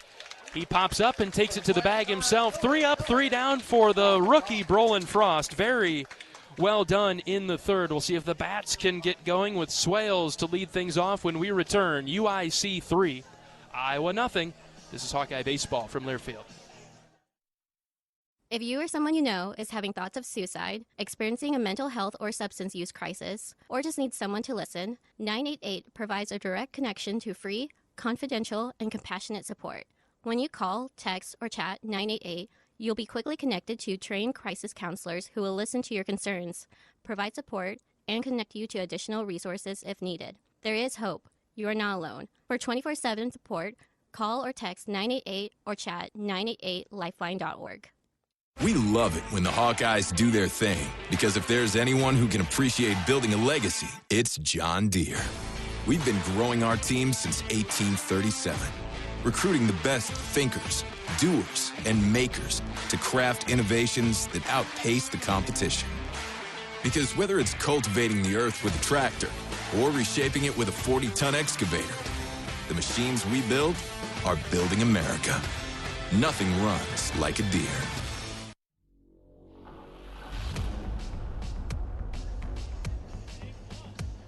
University of Iowa Healthcare is here for you no matter where you are in the state. Changing medicine and changing lives for all of Iowa and beyond. Visit uihealthcare.org. Before we get to the new UIC pitcher, let's pause 10 seconds for station identification. This is Iowa Hawkeye Baseball from Learfield.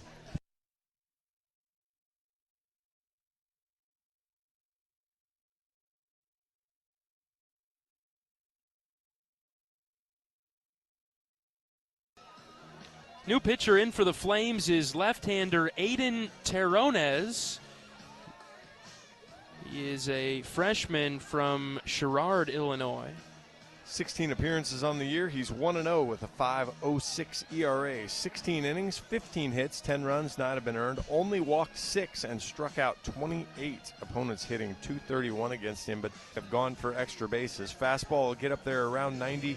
He'll throw a curveball and a slider as well.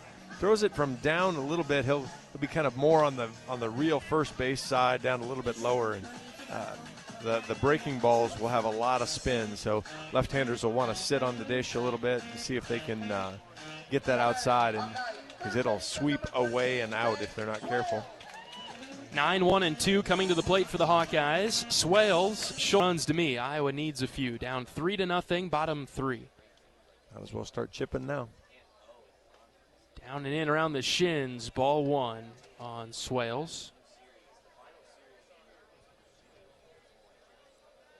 Lyons, John had mentioned, he was a guy that maybe could go deeper into this game. He certainly wasn't bad against Iowa, gave up 1 hit in 2 innings. He did walk 2, but that was it. Iowa could not get through to him, and he's out of the game after 2 innings. And Terronez is in. But heard from Coach Heller earlier, the Flames are at the top of the valley. They're in a tie with a few teams up there. 2-0 pitch to Swales is hit in the air. Line drive, base hit into center. Swales on with the leadoff single. 102 over the second base spot out to the Tiger Hawk beak. Good swing, kind of inside out there from Ben. The pitch was outside, but he was able to guide it just to the right of second base on a line.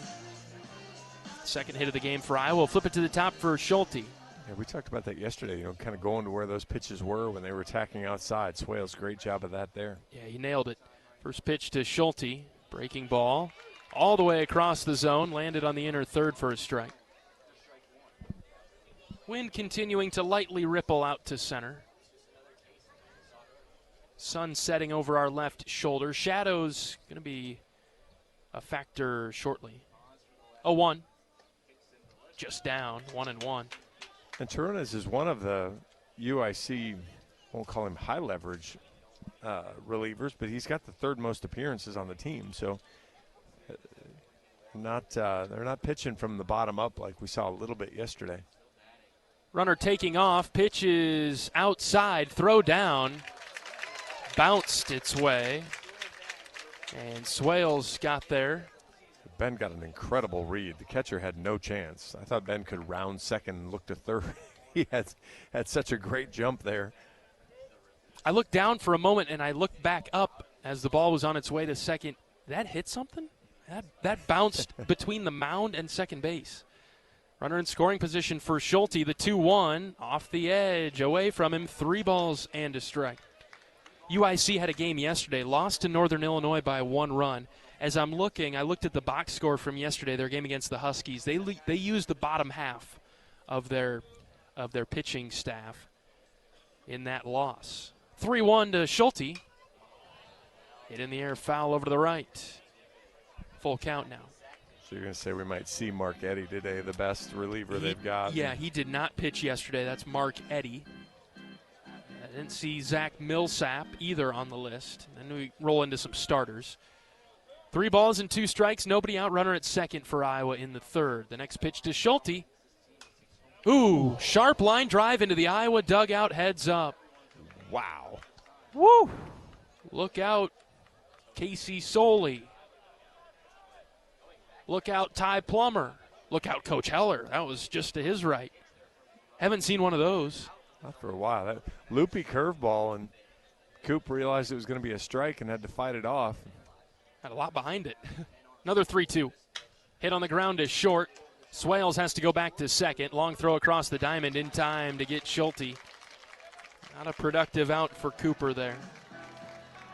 Well, it's just like Swales went the opposite way on that pitch that was on the outer black of the plate. Hit it 102 over the second baseman's head. Schulte hits it 103, but unfortunately pulls it. It becomes just a pretty simple ground ball. Incredible crowd on hand tonight. Iowa's offense, can they give something for these fans to cheer about? A spark, a pop, something from Gable Mitchell, who's in the box. He sends a ground ball to third, juggled by the third baseman. He picked it up. Husko made a good play and threw out Mitchell. Swales goes to third in the meantime. Fastball got in on Gable's hands a little bit. Kind of squibbed it down there. Husko doing a little banana ball juggle. I think he gets bonus points for that. I don't know exactly the rules there, but I think there's extra for him. I'll follow your lead on that one. Savannah Bananas coming to Kinnick Stadium. Yeah, couple dates? 2? 4th of July. 3rd and 4th, 4th Okay. and 5th. I should probably know that. SID guy. Yeah. Consuming our office. Miles Risley in the box, taking strike one. I'm more of a baseball guy. I don't need the full mix. Me too. I didn't know if anybody would really care about my opinion, but I am right there with you. Another strike past Risley, 0-2. I don't like games too much, but maybe I could be convinced. Sure would be nice for Iowa to get on the board here and start chipping away. Down 3-0, bottom of the third. Can Risley come through with a 2-out RBI? As a guy that sells financial products, I like them to be simple. I like them to do one thing, not 6. Yeah. Outside, firm fastball away. I want my baseball to be baseball. Yes. And I'll take that as the entertainment value. Yes.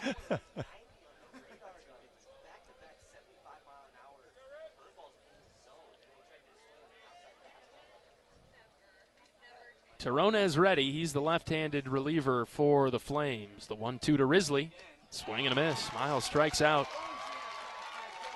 And after a leadoff single from Ben Swales, Iowa goes down in order, and the deficit remains 3-0. UIC out in front. We'll be back for the fourth in 60 seconds. This is Hawkeye Baseball from Learfield. Whether they roll the dough or pour the joe, bake the bread or greet instead, your team goes the extra mile, and they deserve healthy eyes and a healthy smile.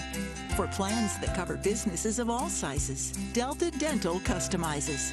With employer costs as low as $0, you can offer benefits and be a hero. Affordable coverage is a click away. Visit deltadentalia.com today.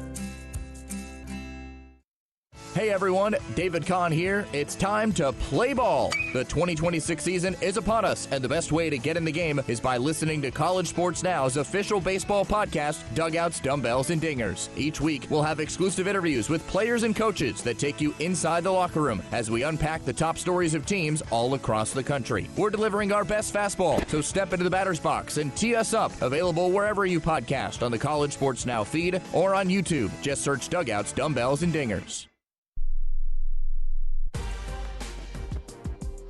At the game or at home, Wimmer's premium quality hot dogs and sausages will score with family and friends. Take the highest quality beef and pork, and you get the best tasting hot dog. Wimmer's, the official hot dog of the Hawkeyes. Brolin Frost back out on the mound for Iowa as UIC leads through 3-0. 3-run home run. The top of the second inning is the difference so far. The Community Choice scoreboard looking around the Big Ten. Michigan beats Bowling Green 9-6. Northwestern run rules St. Thomas 15-5. St. Thomas kind of on their own little Big Ten tour. Notre Dame leads Michigan State 3-2. And Oregon will travel to Corvallis and play Oregon State later tonight. Frost's first pitch popped out into right field. Strohmeyer chasing over to get it. Ranges and makes the catch. One pitch, one out as Sean Cody flies out to right field to Kellen Strohmeyer. Colin Husko, the left-handed hitter, will wander up to the plate. Brings up third baseman, number 3, Colin Husko. Nice to see a little bit of run here for Brolin. Yeah, certainly earned it with his quick and clean. This will be pitch number 9 for him, so. Pitching to another left-hander in Husko. Reached on a fielder's choice. And would score. It's 3-0 Flames in the 4th.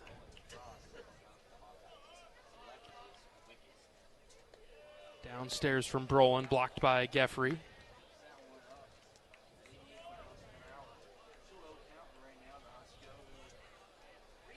Frost just has a nice, smooth, effortless delivery. And it just pops out of his hand at about 90 when he throws the fastball. 2-0. Inside corner, great spot. Called a strike, 2-1. Another thing I like about Brolin, we talk about it a lot because we find it to be important. Very steady. He looks the same on every pitch. I think that's what you kind of want out of a pitcher. 2-1. Hit in the air left side. That's out of play. And just like that, Brolin's even the count at 2-2. And for a freshman, his mechanics appear to be in a really good spot. Everything looks the same delivery-wise as well, not just how he holds himself attitude-wise. Yeah, it looks like, there's no real stress. There's no real weird herky-jerky movement. It's good, solid levers. Here's a ground ball up over his head. Schulte charging hard. He gloves it over second base and throws it over coolly to Wolf. 2 down. And that, you can, we just talk about how you handle adversity because you're going to have it. And again, whether it's you doing it, whether the umpire does it to you or the other team has success, you're going to see some, especially as a pitcher. You're touching the ball every single time. It's not always going to go well, so how do you deal with that? Brolin's been in control. He gets a strike by Andrew Pishka, who's got the big hit in this game, 3-run home run. Coach Sutherland talked about that in the postgame show yesterday, too, up here, that for some of the hitters, it's got to be a called strike. Not a called strike, but they sent it down to first and said that Pishka went around. That pitch was close. It was just off, but it's 0-2 just like that. Frost ahead. Now we saw him hit the breaking ball that was down in the zone. If you're going to do it, bury it. Next pitch. Strike 3 called. A punch out with the fastball. Bottom of the zone. Look good. Great job, Brolin Frost. Or don't fool around and just go get him. I like that, too. Why waste any time? Another 1-2-3 inning for the rookie. And we're on to the bottom of the 4th. Iowa's offense will come up with Wolf, Geffrey, and White when we return on the Hawkeye Radio Network from Learfield. At MidAmerican Energy, our 1.6 million customers depend on our energy 24/7. That's why we work 24/7 to deliver the safe, reliable energy you need. To keep our 99.9% reliability record, we're enhancing our technology, improving resiliency, and investing in critical infrastructure. We're generating power from all available resources to cover any increases in demand. And we're innovating to ensure you always have the energy you need. MidAmerican Energy, obsessively, relentlessly at your service. You're a Hawkeye. You named your dog Kinnick and your cat Herky. Your morning alarm is back in black. Yep, you're a Hawkeye. And now it pays to be a Hawkeye with a Hawkeye account from Community Choice Credit Union. Low fees and great perks. Plus Iowa exclusives like your choice of a Hawkeye-powered Visa debit card, Iowa merchandise, and exclusive giveaways. You've spent more time at Finkbine than you have at your office, so we know you're a Hawkeye. Now make it pay with a Hawkeye account from Community Choice. Learn more at HawkeyeAccount.com. Oak Knoll's mission is to provide exceptional retirement living and health services through Life Care, a not-for-profit life plan community serving the Iowa City area for 59 years. Oak Knoll's community located near the University of Iowa Healthcare Campus, Kinnick Stadium, Carver Hawkeye Arena, and downtown Iowa City. A proud sponsor of Hawkeye Athletics, visit oakknoll.com to learn more. All right, here we go. Bottom of the 4th, Iowa trailing 3-0. In what has been a little bit of a slow start, we could say. I mean, to be honest, though, UIC, they have one big hit. Now, there were a couple runners on when that took place, and so that's why we're down 3-0. Iowa's had a few opportunities with a base runner in each inning, but not able to string it together like we did last night. Here's Caleb Wolf, and he missed as he pulled back on the bunt and took a strike. That's where free bases kill you. I mean, that's a walk, and I know it turned into a single, but it falling behind, I think it was 3-0 in that at-bat, and had to try to fight his way back. 0-1 to Wolf. He chased a low pitch. Also, the fielder's choice on the ground ball there with nobody covering first base. Leisure might have been able to get out of the inning on a full sprint over there. You having to hug the door, just busted your elbow. Funny bone. On the doorknob. 0-2 to Wolf. Here it comes. Caleb hits in the air. This is to left. Campa towards the line, able to make the catch for out number 1. I don't know if we look tired. The at-bats have not been as quality as we got used to seeing yesterday. Somebody just needs to give us a little spark. I think we'll be fine. Well, part of that is the pitching's been better tonight that we've seen. That's true. A lot more upper 80s, low 90s, and good movement as opposed to lower 80s and not in the zone as often. Carter Geffrey up now. First pitch, strike. Breaking ball coming in the back door. Yeah, Terronez has been good. Lyons was good through 2. It's got 2,800 RPM of spin. It's a pretty good spin rate. You could hear it on its way in. The 0-1. Inside corner, and Geffrey took it. 2,800 RPMs of spin rate again.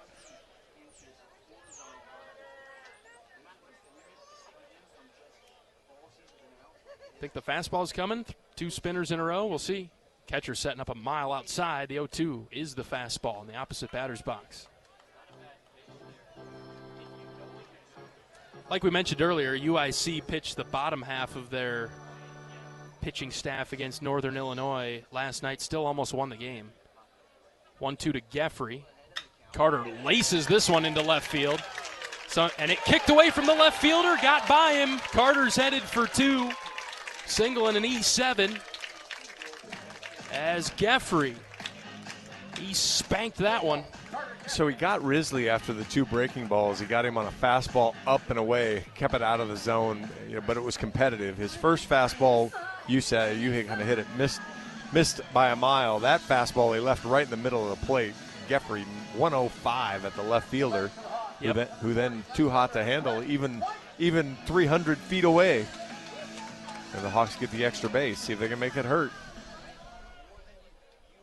Brett White into the box. Left-handed hitter. Bounced out to first base unassisted in the second inning. He shows the bunt. Pushes it firmly to the third base side. It's fielded fair. He can't get it out of his glove. And Brett White legs it out. That'll actually go as a hit since he didn't misplay it. Just slow handle. Couldn't get it out of his glove. Great job there from Brett. Perfectly placed bunt right on the line, the green-brown cut. You think it might have gone foul if he had let it? Too big of a risk to let it go. It was a punched bunt. Yeah, it was hit hard. But, I mean, that's why you probably could have left it. And now Mitch Wood into the box for Iowa. Runners at the corners and 1 out. Got to get a run here. Terronez is ready, and he'll throw it over to first. White diving back in.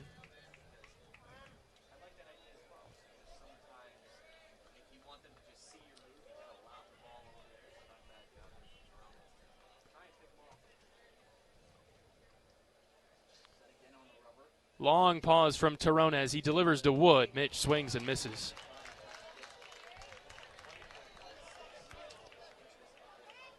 And that was me forgetting the play before with the left fielder.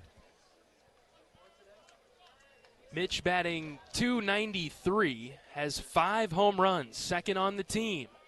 Good day for Mitch to hit. And they'll throw it over to first again. Boy, tough play for the first baseman looking into the sun. He's got his cap pulled all the way down. Man, I think it might be right on his eyebrows.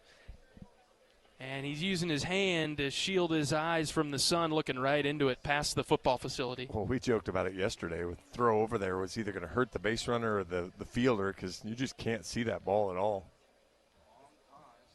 Torona is ready in a staring contest with White. The 0-1 is outside. Ball on the strike. Coaching staff really looking at Brett here. They just itching for him to run. Torona's varying his holds enough to keep Brett at first base. Feels like a really key part of the game. We're in the bottom of the fourth, 3-0 Flames. Iowa trying to get on the board here. We saw Swales get a huge jump. Boy, and that was a really nice read by Brett. He was back to first base before Toronas had released the ball as he got back without having to dive. Had good comms from the dugout as well. That's what I think. They've got a good read on the move, and so that's where they feel like it's runnable here. First and third with one out. 1-1. Wood takes up and in, 2-1. Boy, Mitch really wanted that one, didn't he? He did. There was the kind of the two for flinching there, but he held on and didn't. That would have been a tough pitch to hit with any real force. Slow breaking ball in on the hands like that. Boy, you better be right if you're guessing. 2-1. Mitch took that one in the middle of the zone, 2-2. This is coming in at 77. Slow spin. But he can cook up that fastball. Mitch got to be ready now. Kellen Strohmeyer is on deck. Iowa has runners at first and third, looking for a clutch hit in the fourth. Love to see Brett on the move here. 2-2. Low and out, ball 3. Woo-hoo-hoo. Flames fans don't like it. It's a ball, but man, especially based on how it's been called today, there has been no grace on the outer edge of the plate. And Mitch Wood has been the beneficiary of that so far. Cannot have that change at any time here. We need not in key situations. Full count. Long pause. The pitch. Mitch hits high to left field. No doubter for Wood. Outfielders don't even give chase. It bounced off the road. It's knocking on the doors at Carver. Mitch Wood ties us up at 3. Fastball, middle of the plate, deposited in the what is that? That's the south entrance, south entrance of Carver Hawkeye Arena. 102 off the bat, 421.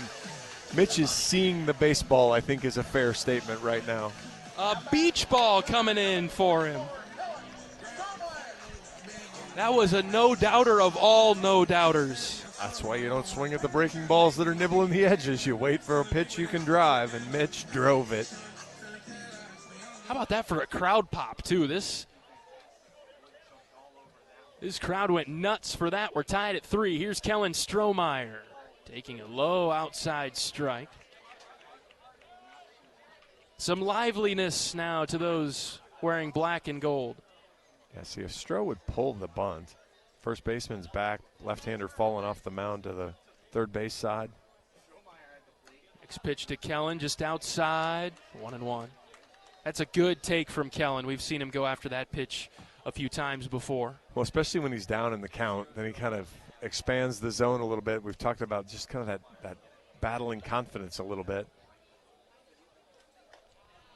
Breaking ball, a lot of movement. Started at his hip, drifted across the zone. Kellen took it for strike 2. Such a good human, too, so he's easy to root for and get going. So all-timer. Kind of like you said, hope he, not that he's in a deep hole, but just kind of find your way again. Torona is set with the 1-2. Kellen, all eyes on that one. Got a good look at it. Crossed above the letters, 2-2.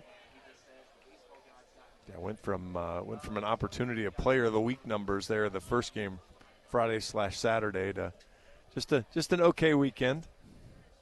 2-2. Strohmeyer swings and misses. It's that good breaking ball from Torones. Started down the middle and took a sharp turn away from Kellen. I love how Torones is really consistent. That spin rate has been plus or minus 2,800. So when he throws that, it is sweeping. 20 inches of horizontal break. Pretty junky for him. We've seen some good Iowa pitchers have that that kind of movement. Ben Swales up with 2 outs. Fastball down and away. And you look at the stat line for Torones coming into this one. 16 innings pitched, 28 strikeouts and 6 walks. That's a pretty good ratio. Yeah. And he's living up to that tonight. Good news is Iowa strung some hits together and did some damage. 1-0 to Swales. Dropped in there for a strike, 1-1. That was the high strike that Mr. Risley did not appreciate, and I don't think Ben appreciated it much more.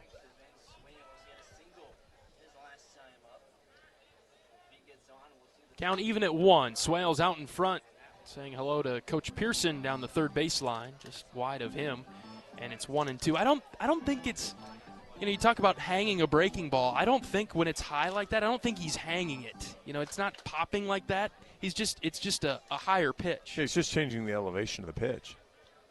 Key difference there, and a major distinction when you think about it from a hitting perspective. 1-2 to Swales. Fastball outside. Curry had been lulled to sleep by mid-70s. The 91-mile-an-hour fastball got by him. And poorly located. It's a long reach for him. Yeah, you're expecting down and away, or down and in, and you get up and away. 2-2. Ooh, that one slipped out of the hand. Tried to go back to the spinner. That was well wide. Let's see what he does here with Wood. When he got to 3-2, he came back with a fastball. See if he decides to trust the spinner instead. 3-2. Chopped foul over to the left. Swales staying alive. He trusted spinner, and Ben got a piece of it. So now what?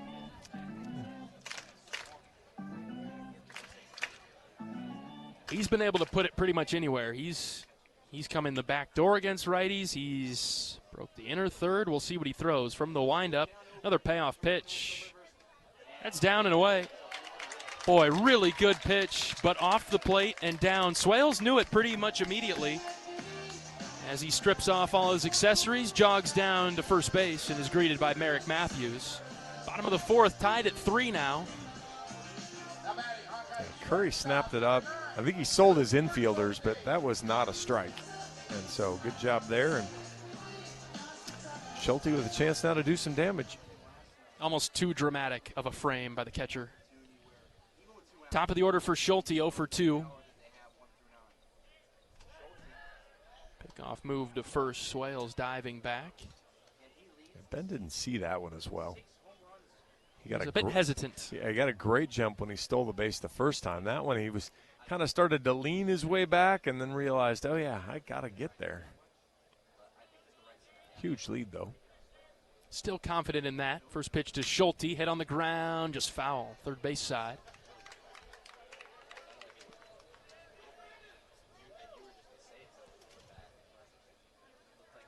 That's the same thing Schulte did. What was it, back in the third inning? Fastball away. Just kind of pulls it into the ground. Love to see him use that right center field gap. Stay through the ball. Runner taking off. The 0-1 is to the backstop. Swales slides into second. Torones felt that, didn't he? Yeah, he saw him go, realized I have to rush this, and that did not work out very well because that's a velocity and a spin rate that Torones has not thrown yet today, and he's going to get a chat from his coaching staff now. Go ahead, John. No, I was just going to say, there's probably a reason why there's a big gap in right center field, and it's because Cooper doesn't hit it there. Yes, that's right. So no matter how much I want him to hit it there, there's a reason why the defense has got him shaded a different direction. And Cooper having a quiet night at 0 for 2. He can turn that around in the blink of an eye. Mound visit for UIC. 3-3 in this one. We're in the fourth. Each team has hit a 3-run home run. UIC with its in the second. Iowa moments ago by Mitch Wood, now in the fourth. Heard from Cooper's aunt earlier, as we talked about the feature that the Big Ten Network put out, the family ties of the program with Nate Freeze, or with Maddox Freeze and his dad playing here, Nate, Caleb Wolf and his dad Troy playing here, Gable Mitchell and his dad Brian playing here. Cooper out in front on that pitch, fouling it off to the left. Wes Obermueller, the pitching coach, obviously his son Cade, the past couple years, played here. So the Big Ten Network did a really nice feature. I encourage you to go watch it yourself. It involves Coach Heller. It's a really nice piece. Very cool. And for those of us that are close to the program, we found that the Big Ten crew did a great job extending that to the fan base. Schulte hits one on the ground, left side, backhand stop by the shortstop, long throw, not in time. Schulte beats it out. Ball gets by the first baseman. Here comes Swales. He'll score. It's 4-3. The Hawkeyes have the lead. That is just not a very good play from Will Flanagan. As that ball, you had no chance to get Schulte. You've got to catch that ball, even if it means coming off the bag. It wasn't that bad of a throw. You got to go catch that ball in the air, make sure it doesn't scoot by and give up that cheap run. The Hawks will take it, though. Absolutely. Anyways, we needed to bring in Cooper Schulte into that conversation, and Coach Heller did talk about that as well, because Cooper is here's a spinner. We'll hold the conversation. Hit to first base. Flanagan picked it up, and Mitchell tagged out on his way to first. Gable was going to wrap him up for a double-leg takedown there. That was his only shot. He needed back points to win. We'll get the rest of the story coming up when we bring you the fifth. Iowa has taken the lead. It's 4-3 Hawks. Back in 60 seconds. This is Hawkeye Baseball from Learfield. You power your day with passion and purpose. It's the same for Alliant Energy. We're modernizing the grid, blending new, renewable, and traditional energy sources to meet growing demand safely and reliably. We're rising to the challenge to meet your energy needs today and for generations to come. Visit AlliantEnergy.com/poweringBeyond to learn more. Cancer doesn't care. It doesn't care what you look like, how old you are, what you do, or where you live. We do. University of Iowa Healthcare is doing more to beat cancer than anyone in the state. From second opinions to life-saving treatments that happen here first. We lead the way in research, training, and care because we believe that UI Healthcare is here to make all of Iowa better. UI Healthcare, changing medicine, changing lives. Visit uihealthcare.org. For all things college baseball, including live games and talk, tune in to Sirius XM College Sports Radio, Channel 84, and streaming on the Sirius XM app. How about this? Brolin Frost getting a third inning of work. He's thrown 16 pitches in 2 innings, and he's looked pretty good against UIC tonight. Hasn't given up a hit nor a walk. He has a strikeout, and he'll pitch now with the lead as Iowa scored 4 runs in the fourth, highlighted by a 3-run home run by Mitch Wood.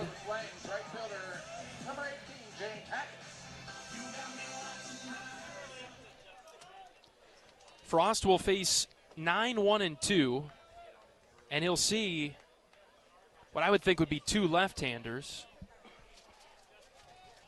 Hackett up first, Frost firing outside, ball 1. Throw this guy a strike. Right, walked the 9-hitter who was batting 185. Let's get in the zone, see what he can do. He sends one over to Wolf, who dives and makes the catch.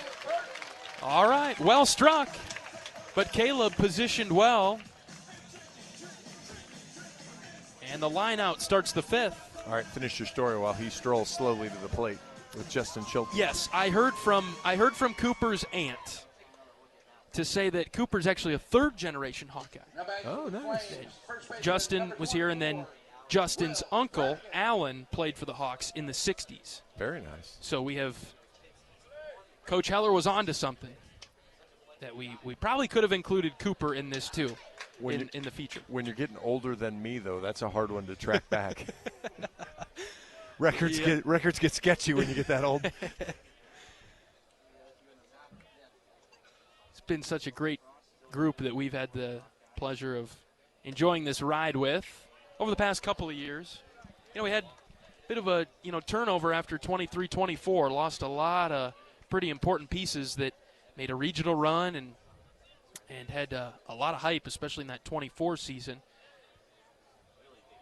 1-1 pitch is a call and strike on the outer edge to Flanagan. Well, I was thinking about that when we were talking about it last night, just with Scotty J and Joey, and then we had Gabe, Gabe and Zach, and then we get the managers now. Next pitch, swung on and missed. Frost strikes out Flanagan, made him look silly. Just dirty. But we think about the players, but we probably hang out more with the managers than we do with the players. But yeah, that player group with you can go all the way back, Andy Nelson and all the stuff that he went through, because he was my first year, and Andy was on the field and then was off as he battled something, and then was off the next year as he battled another injury. To see those guys strike up high in the zone, to see those guys come through all that, I mean, that's really the fun part. Yeah. And that's the, obviously we want to win a ton of games just like the players do and just like the fans do. And some years that works out better than others, but it rarely means that the group itself isn't a top shelf group, and that relates directly to Coach Heller and Coach Sutherland and the type of character they recruit. Ball and a strike on Bussin. The pitch from Frost punched into shallow center. Risley coming forward. He's got a beat on it, and he makes the catch. 9 up, 9 down for Brolin Frost. Nice ovation for him as he comes off the mound. Very well done to get the hold there in the 5th after Iowa scored 4 in the 4th. Give the kid another inning. Run him back? What is it, 25 pitches now? We'll see what the Hawks decide, but first Iowa will get a chance to bat. It'll be Risley, Wolf, and Geffrey when we come back. Iowa leads it 4-3 as we head to the bottom of the 5th. This is Hawkeye Baseball from Learfield. Despite the unshakable Iowa-Corn Cy-Hawk rivalry, there is one thing Iowa State and University of Iowa fans can both agree on: getting hyped for Unleaded 88. It's cleaner burning and better for your engine, and it's cheaper than other fuel options, making Unleaded 88 the clear fuel choice. If Iowa Corn Cy-Hawk rivals can agree on it, you know it's worth the hype.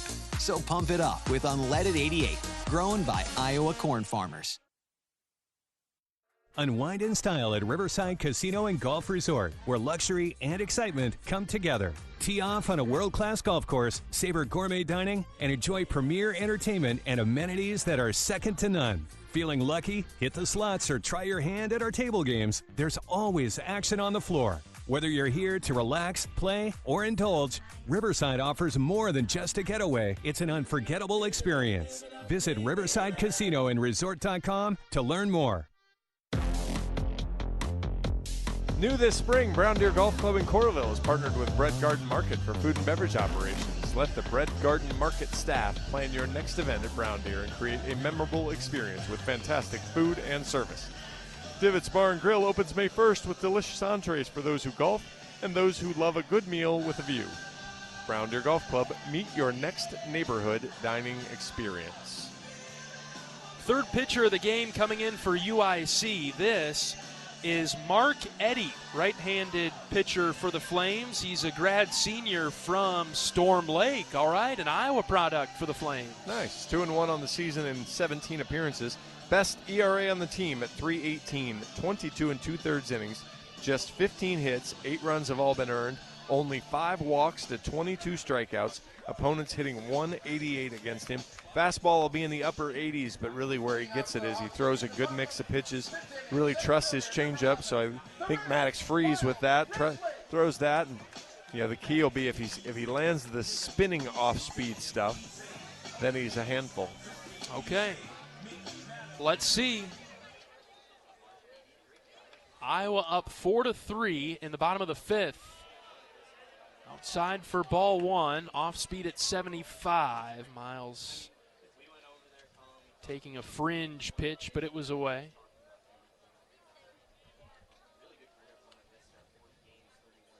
One 0, down and out, ball two. You think about some of these, to continue our conversation from the last half inning.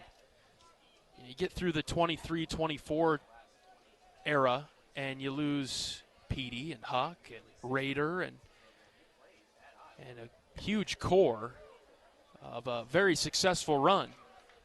And then the next guys up are Caleb Wolf and Cooper Schulte, and if you're throwing even back before that, Michael Seegers, so you need a big shortstop. Siegs was great for us at short. Risley in center, as he's in the box now, taking a strike at 3-1. And it's not that, I won't speak for both of us, not that I doubted them, but they were new guys. It's like, how are you going to replace Raider Tello? How are you going to replace Kyle Huckstorf? And you bring in this new core as Risley draws the walk, and they've performed very well for Iowa over the past couple of years. And again, that's kind of, the first game that I called in Charleston, South Carolina was some no-name redshirt freshman named Keaton Anthony. Oh, he was all right. How was he going to turn out, man? What's this going to look? Turned out okay. He was pretty good. Yep. He kind of knew what he was doing. And so, yeah, that's it's funny because you think of the way back in the day, but it is different today than it was even 5 years ago when I got started doing this with baseball. Is there is more turnover now. The Hucks and the Peteys and Andy Nelson and Siegs and the guys that were here 3, 4, 5 years. It's different. It's a much more transient community now. Caleb Wolf in the box. He swings and gaps one in between right and center. Risley's on the run, headed for third. He'll get the stop sign from Coach Pearson. Wolf gliding into second. He's got a double, and the Hawks are in business in the bottom of the fifth. Caught a breaking ball down in the zone, but just drove it out over the second baseman's head and got it into the gap. 101 off the bat.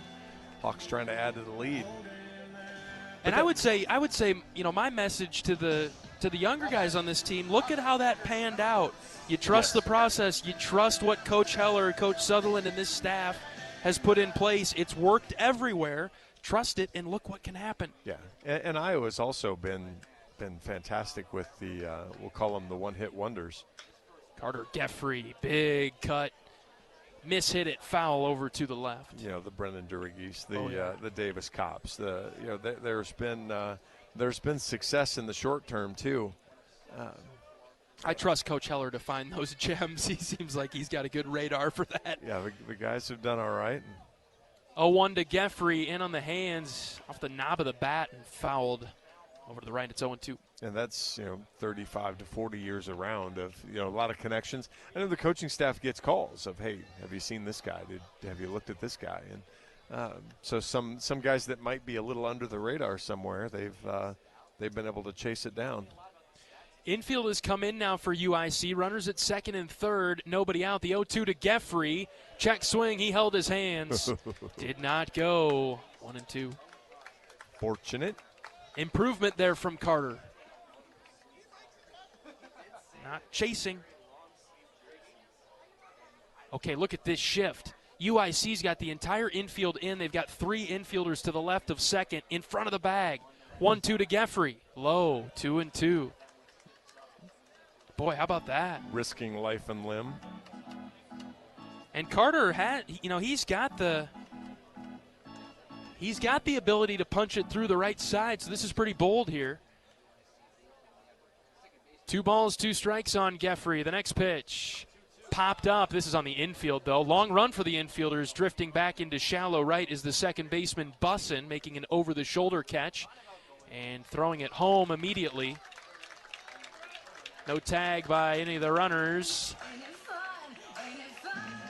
as Carter pops out.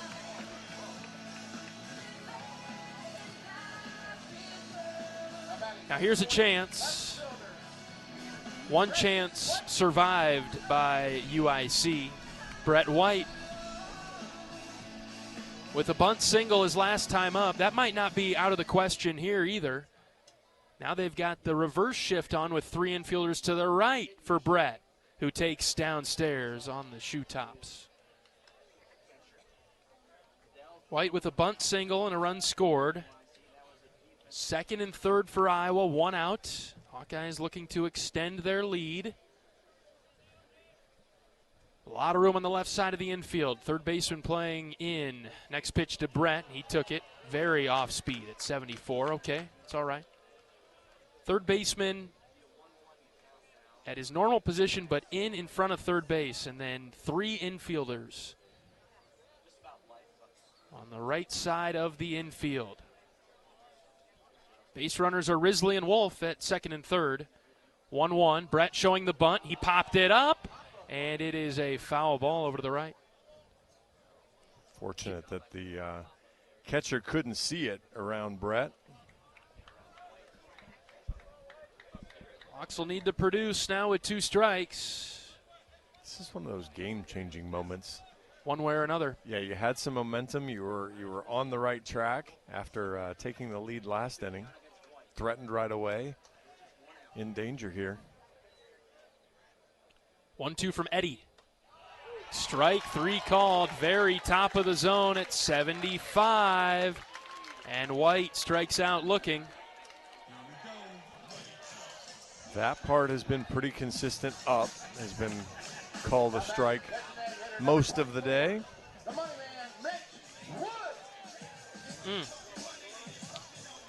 All right, it's up to Mitch Wood with 2 outs.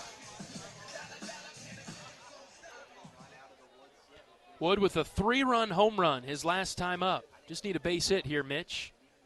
He swings and popped it up, shallow right. Hackett looking up into the sky, and he makes the catch. Frustrating inning for the Hawks. A leadoff walk followed by a double. Put runners at second and third with nobody out. And no runs come across. Hope that one doesn't come back to bite them. 4-3, Iowa with the lead. We'll bring you the 6th in 60 seconds on the Hawkeye Radio Network from Learfield. Whether they roll the dough or pour the joe, bake the bread or greet instead, your team goes the extra mile, and they deserve healthy eyes and a healthy smile. For plans that cover businesses of all sizes, Delta Dental customizes. With employer costs as low as $0, you can offer benefits and be a hero. Affordable coverage is a click away. Visit deltadentalia.com today. Can you think of anything that costs the same today as it did 10 years ago? There isn't much. That is, unless you're a Mid-American Energy customer. Thanks to all the renewable energy we're generating, our customers pay nearly the same rate for electricity today as they did back when we were all singing, "Call Me Maybe."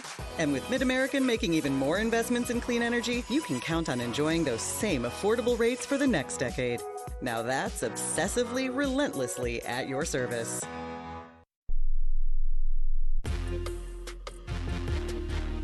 Heller Ball is heading to the state capitol May 14th through the 16th. Iowa hosts Purdue at Des Moines Principal Park. Tickets and game times can be found by visiting HawkeyeSports.com.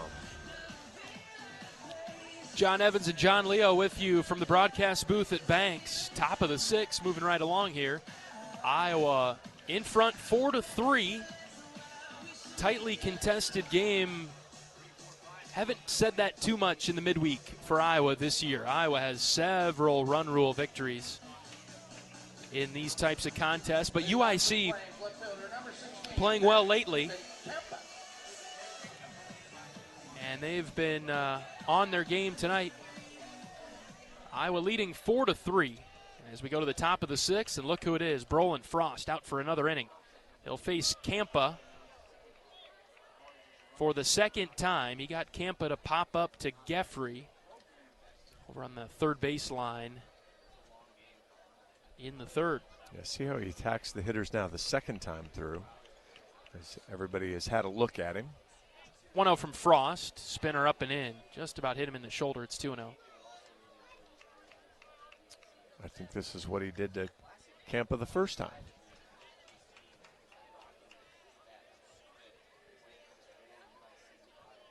2-0. Ooh, where'd that miss? That one didn't. Called a ball outside. 3-0. That was a strike. Next pitch. Similar spot. A little bit higher. Called a strike. 3-1. Umpire Harstick has been really good and really consistent. He's had just a couple he's blinked on. Big difference between 3-1 and 2-2. But the count will be full with Campa driving one foul to the left side. What a comeback this could be for Frost. Let's see if he can seal the deal.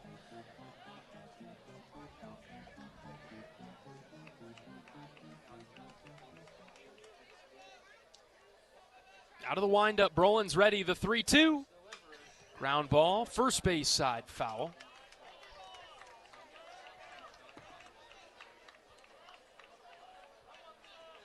Frost continues to locate well. Hasn't really given in to the middle of the plate, but he has stayed on the plate. Another payoff pitch. Grounded to Wolf. Caleb charging. He picked it off the turf, and he'll take it to the bag himself. Good comeback from Frost. He supports Caleb, gives him a fist bump. Good play there by Caleb. That was a short hop on his way over there. Yeah, that was a risky play. I kind of thought he could have stayed back and waited for Frost to go cover first, but Caleb goes ahead and says, I got this. And scooped it and got it. Important first out for Frost to come all the way back like that as he continues his strong outing. Fastball to Curry is low. Other than Cade Moss, how many catchers you've seen square around? Catchers batting cleanup, square around a bunt.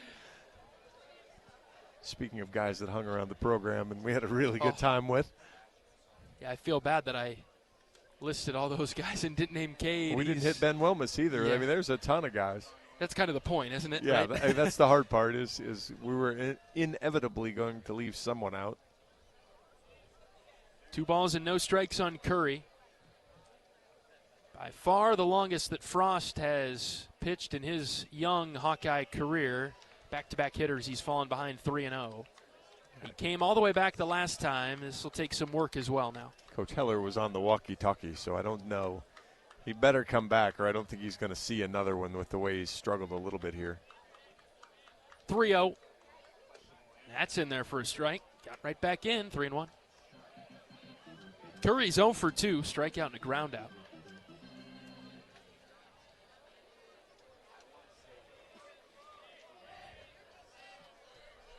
Frost stays out of the windup, the 3-1. Bottom of the zone, called a strike, 3-2, 87 popping the mid of Geffrey. He's still in the low 30s for pitches, so while it's his longest outing by inning, I'm not sure it is by pitch. So he's been sharp, been effective. See if he can come back and get the out. Full count, the pitch. Ooh, just inside, ball 4. And the streak ends at 10 there. It was 10 up, 10 down for Frost. Brings up designated hitter number 11. He is pacing and angry. He missed, but he did not miss by much. And I'll take that pitch every day of the week, twice on Sundays. Just can't be with 3 balls. Coach Heller thinking hard in the dugout. What are the Hawks going to do? They're going to let him to pitch to the lefty, Jensen. Frost delivers. Low and out, ball 1. He's guiding that pitch. Can't let this one get to 3-0. Iowa's lead is 1. It's 4-3 in the 6th. We're getting into the late innings. Pressure building on each pitch. This has been a well-played, close game tonight. Frost set from the belt. Kicks and fires the 1-0, and he spiked it. Geffrey waits for it to land. Can't do anything with it. 2-0. And the runner, Curry, will take off for second. That's probably it for Brolin. Coach is going to come get him. I'm really surprised he didn't come get him before, other than the lefty-lefty. Coach on his way to the mound. Maybe 2 batters too long for Brolin, but other than that, the first 10, exceptional stuff from Frost. Yeah, I'd argue maybe just even 2 pitches too long. I could have lived with. I could have lived with the other walk. He gave him that. He gave him that opportunity. Great outing from Brolin. Very nicely done. He'll exit the game and give way to Iowa's next pitcher, whom we will introduce after this pitching change break. Runner at second, 1 out for the Flames. Iowa 4 and UIC 3 in the 6th. Back in 60 seconds after this pitching change break. This is Hawkeye Baseball from Learfield. The silly moments, the proud moments, even the hard moments. They're what make life remarkable. And they're why Wellmark Blue Cross and Blue Shield is here for every moment. Committed to making healthcare better, more affordable, with more choices for care. And service and coverage that give you peace of mind no matter what comes your way. So you can show up for every tender moment, every brave moment, and every wouldn't miss it for the world moment, knowing that Blue is here for you. Go to Wellmark.com/every moment to find a plan right for you. Save time when you shop online with Hy-Vee. Hy-Vee makes it easy to order groceries online through our app or Hy-Vee.com. Pickup is always free. And if you have a Perks Plus membership, you get free delivery and free express pickup. Shop online with Hy-Vee and you can create and save grocery lists, shop the sales, and get fuel savers.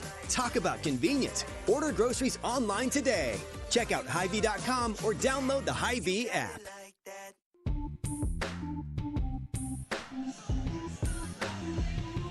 Iowa goes to the bullpen in the middle of an at-bat here, and we'll turn to Jaron Bleeker.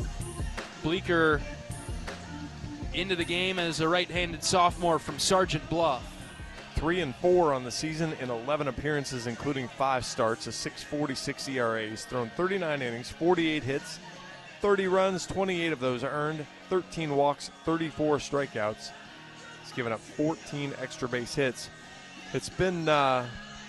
Boy, it was a mixed bag. Sunday, Jaron came in, was fantastic in the first inning, and then came out for his second inning of work, and 5 consecutive singles started an avalanche that Iowa couldn't stop.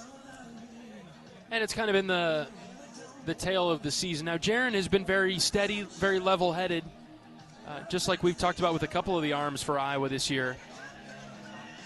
But I think it's just the youth, the inexperience. I don't think Jaron was slated to have this big of a role coming into this season, and he's needed to be one of Iowa's best. And Iowa's turned to him to start, to come out of the bullpen for a length of a game.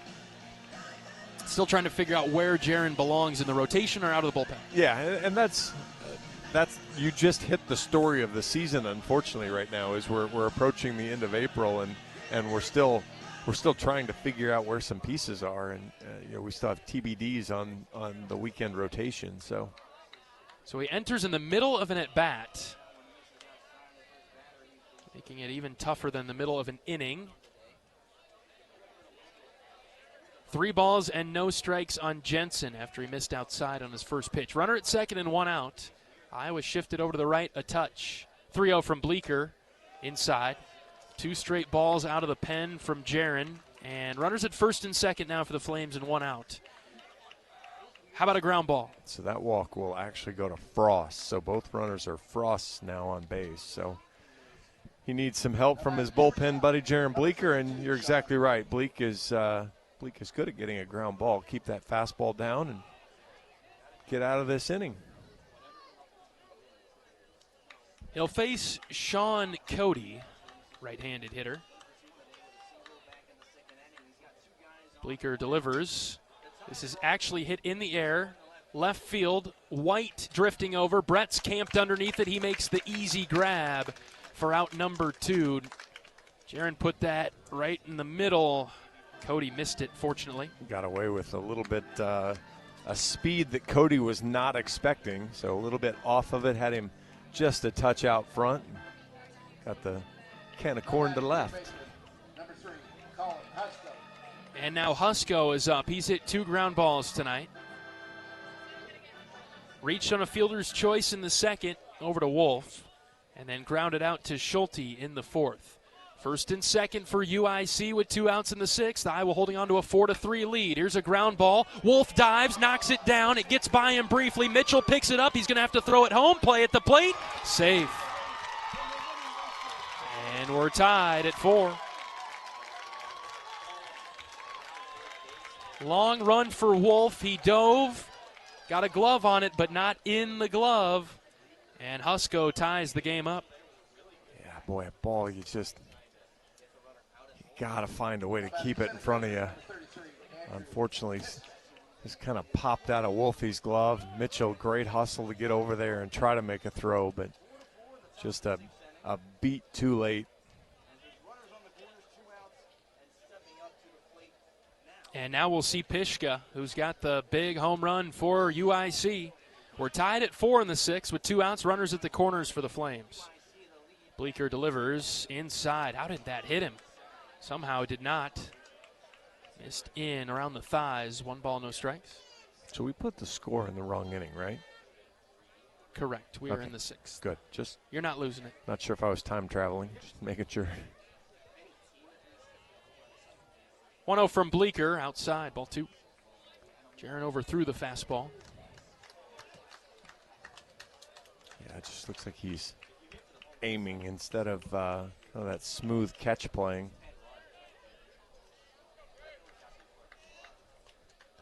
Hitters count for Pishka.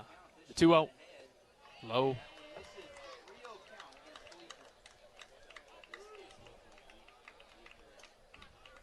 I suppose it wouldn't be the worst thing to just put this guy on and face the 9-hitter who's hitting under 185.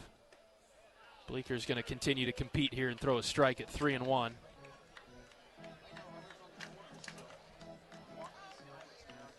Tied back up at 4 now. Good game tonight. 3-1 from Bleeker. He got the outside corner, 3-2. Jaron's quit screwing around. He's back in it. Counts full. Runner at first will be moving on the pitch. Yeah, that'll turn Husko loose. All right, here we go.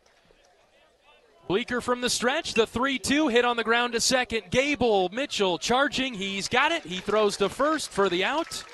And the damage is limited to just 1 run for UIC. Not a great sequence of events there for Iowa. Not scoring in the bottom of the 5th with a couple runners in scoring position and nobody out. And then giving up the lead, and we've got a tie game heading to the bottom of the 6th. It's 4-4. We're back in a minute. This is Hawkeye Baseball from Learfield.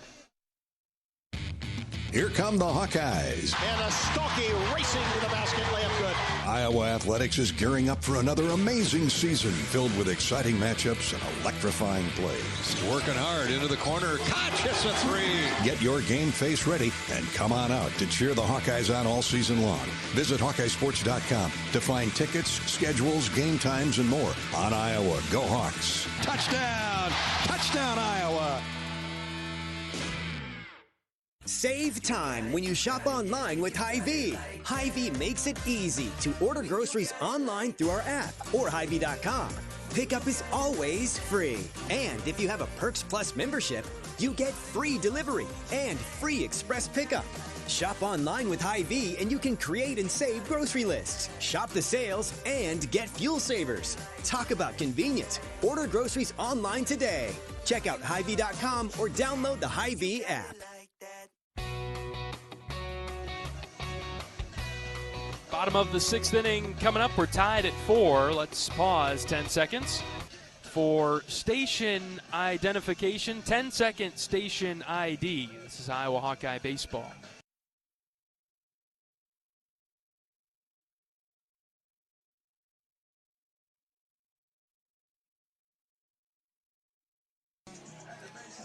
Strohmeyer, Swales, and Schulte coming to the plate for Iowa in this inning. And now we'll need to string some things together. Giving up the lead in the top half of this inning. We'll see how Iowa responds. Hawkeyes are out hitting UIC 7-3. Kellen Strohmeyer in the box. Ball 1 to him on the inner part, but too far in. Iowa with 4 runs, 7 hits, 6 left on. UIC 4 runs, 3 hits, 4 left on. Flames have committed 2 errors. None for Iowa.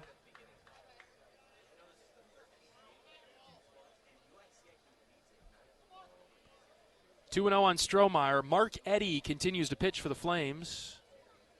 Strohmeyer didn't pull the trigger, and he watched a strike go by.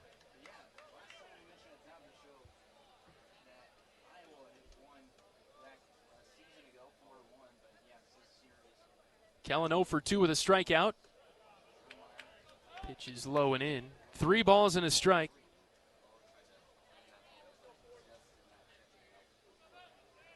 Eddie walked Risley to start the 5th. One more out of the zone, and he'll walk Strohmeyer. We'll see what Kellen can do on a 3-1 count. And the pitch. Kellen got under it. Center fielder can't find it. Left fielder reaching up. He's got it the whole way.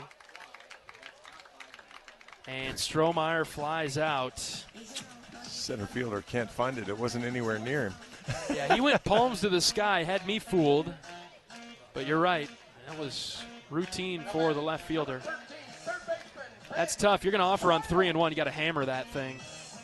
Because it was in the zone. It was basically middle, off speed. 1 out for Ben Swales. First pitch strike.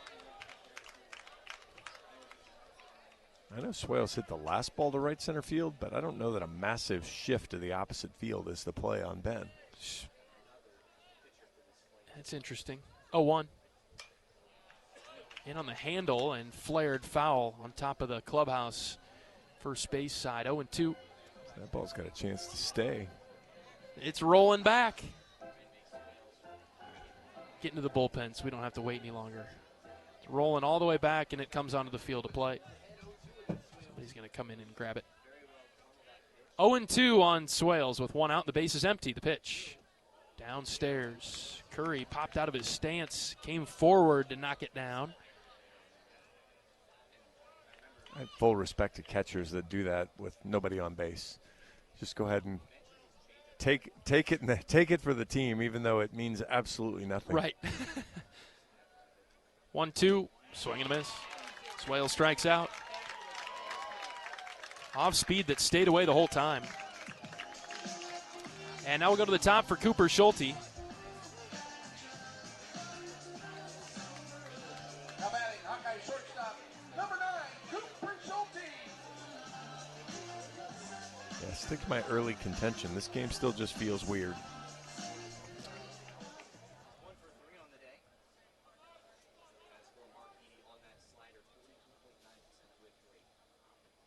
Schulte swings at the first pitch, sends it in the air to right center. It's finding the gap, and it drops and bounces over the wall for a ground rule double.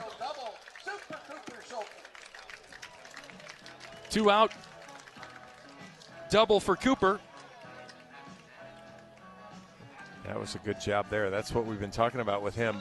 Fastball off the edge of the plate on the outside, and instead of pulling it, went with the pitch a little bit. Drove it into the right center field gap. One hops the wall. And now Gable will look to give Iowa the lead. Gable's had an odd night. Single in the first, but a couple of ground outs since then. First pitch to Mitchell. Swing and a flare over to the left, foul. Yeah, 2 completely fooled half swings that you just don't see from Gable, especially in play to turn into outs, and to see if he can find a rhythm here on his 4th at bat. No balls and a strike. The pitch to Mitchell. Gable lines into right field. It's down for a base hit. Schulte with the wave around third. He'll come home to score. Mitchell heading for second. He's going to be out there, but Schulte scores, and Iowa takes the lead 5-4. The run scored before Mitchell was tagged out. We've played 6 in Iowa City, and the Hawkeyes are back in front, 5-4. This is Hawkeye baseball from Learfield.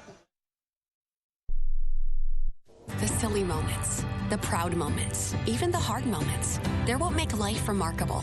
And they're why Wellmark Blue Cross and Blue Shield is here for every moment. Committed to making healthcare better, more affordable, with more choices for care. And service and coverage that give you peace of mind no matter what comes your way. So you can show up for every tender moment, every brave moment, and every wouldn't miss it for the world moment, knowing that Blue is here for you. Go to Wellmark.com/every moment to find a plan right for you. You're a Hawkeye. You named your dog Kinnick and your cat Herky. Your morning alarm is back in black. Yep, you're a Hawkeye. And now it pays to be a Hawkeye with a Hawkeye account from Community Choice Credit Union. Low fees and great perks, plus Iowa exclusives like your choice of a Hawkeye-powered Visa debit card, Iowa merchandise, and exclusive giveaways. You've spent more time at Finkbine than you have at your office, so we know you're a Hawkeye. Now make it pay with a Hawkeye account from Community Choice. Learn more at HawkeyeAccount.com.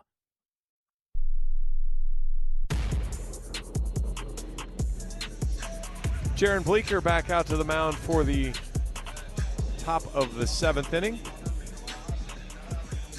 He will face 9-1-2 in the Flame order.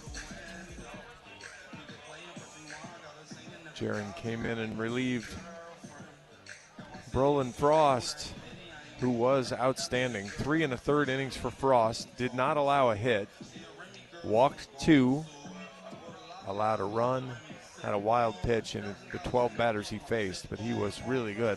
Hawkeye pitching has been okay tonight. Five walks, 5 strikeouts, only given up 3 hits, so they've been sharp that way. The one hit was a very loud hit, though. 3-run home run back in the second. Batting for the Flames, right fielder, number 18, James Hackett. And James Hackett will lead off here in the 7th.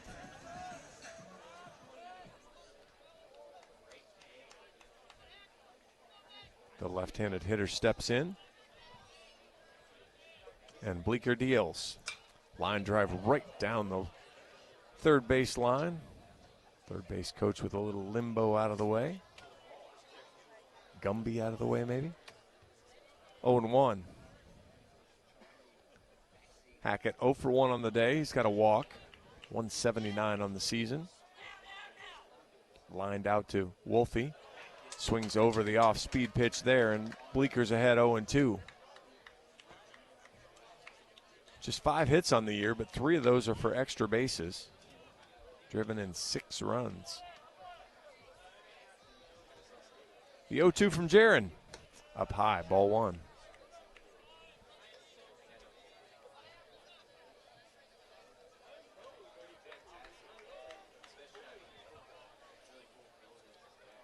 Bleeker gets on back on the rubber. First base side, the 1-2 pitch. Popped out of play to the left.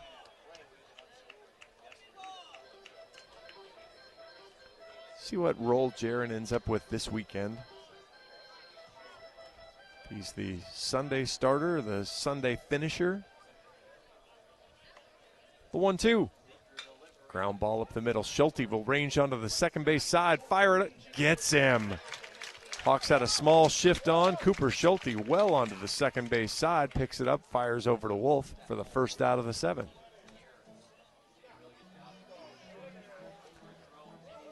Top of the order now for UIC. Will Flanagan to the plate.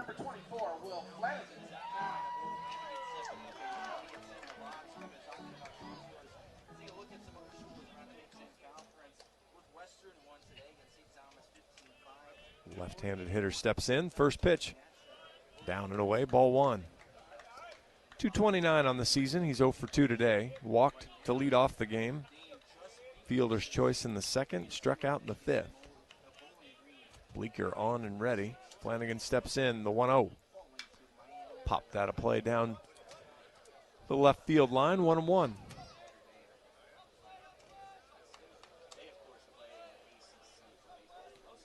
Bleeker works fast. Flanagan takes his time. And takes time now as he'll go talk to his coach. As they'll try to break up Jaron Bleeker's rhythm here just a little bit. Strategery. Hawks lead 5-4. Top of the 7th inning.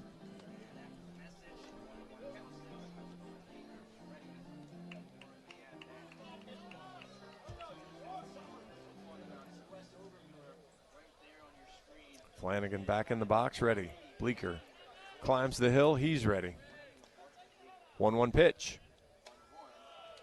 High strike, 1-2.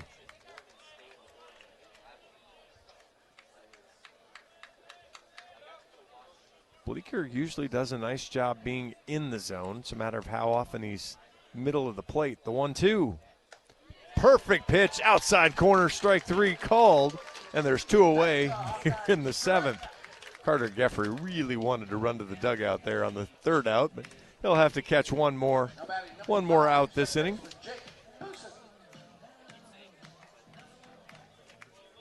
Jake Bussin, the right-handed power hitter, strolls to the plate. 2 away here in the 7th. Bleeker, he's ready to go. Bussin finally gets in and looks up at him. Bleeker deals the first pitch, swing and a miss. 92.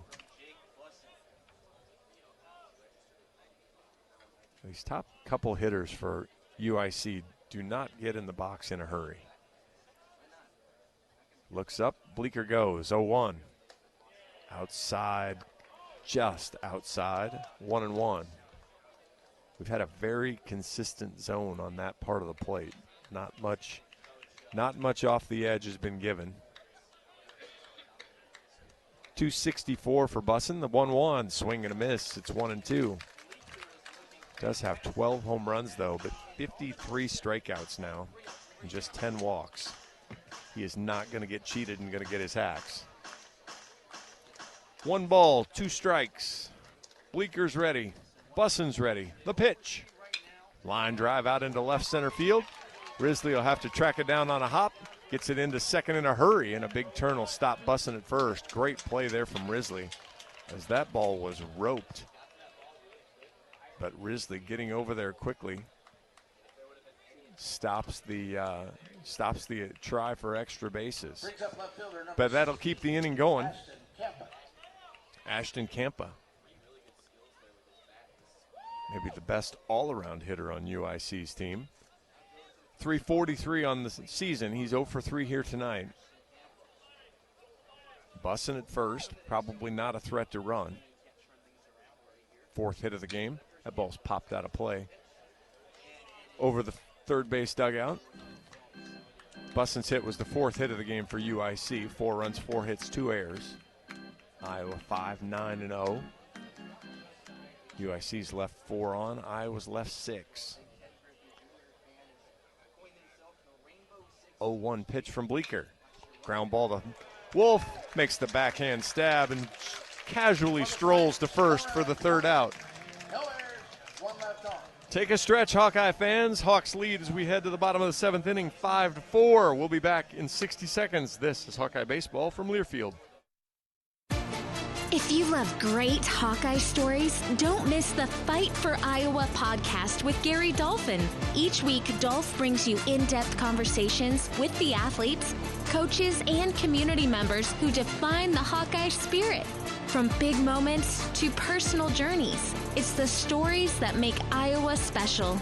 Catch new episodes every week. Search Fight for Iowa wherever you get your podcasts. If you or someone you know is having thoughts of suicide, experiencing a mental health or substance use crisis, or just need someone to listen, 988 provides a direct connection to free, confidential, and compassionate support. When you call, text, or chat 988, you'll be quickly connected to trained crisis counselors who will listen to your concerns, provide support, and connect you to additional resources if needed. There is hope. You are not alone. For 24/7 support, call or text 988 or chat 988lifeline.org.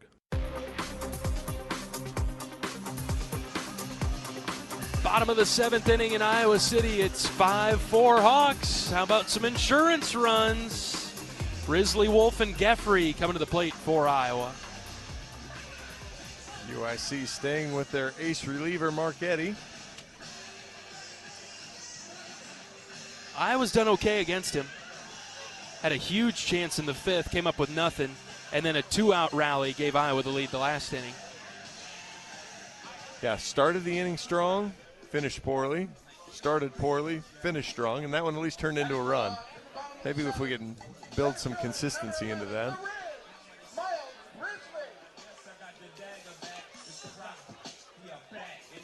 Risley to lead it off. Ronnie's feeling it next door, isn't he? First pitch up and in, ball 1 to Riz. Correct answer to that is yes.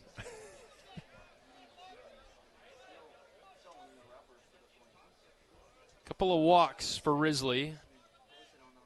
1-0 pitch. Down and away. Ball 2. See if Iowa gets back to a grind it out mindset. See if the Hawks can get to Mark Eddy a little bit more. Got to identify that breaking ball the best you can. Good fastball, dotted the low inside corner. Miles taking all the way there, 2-1.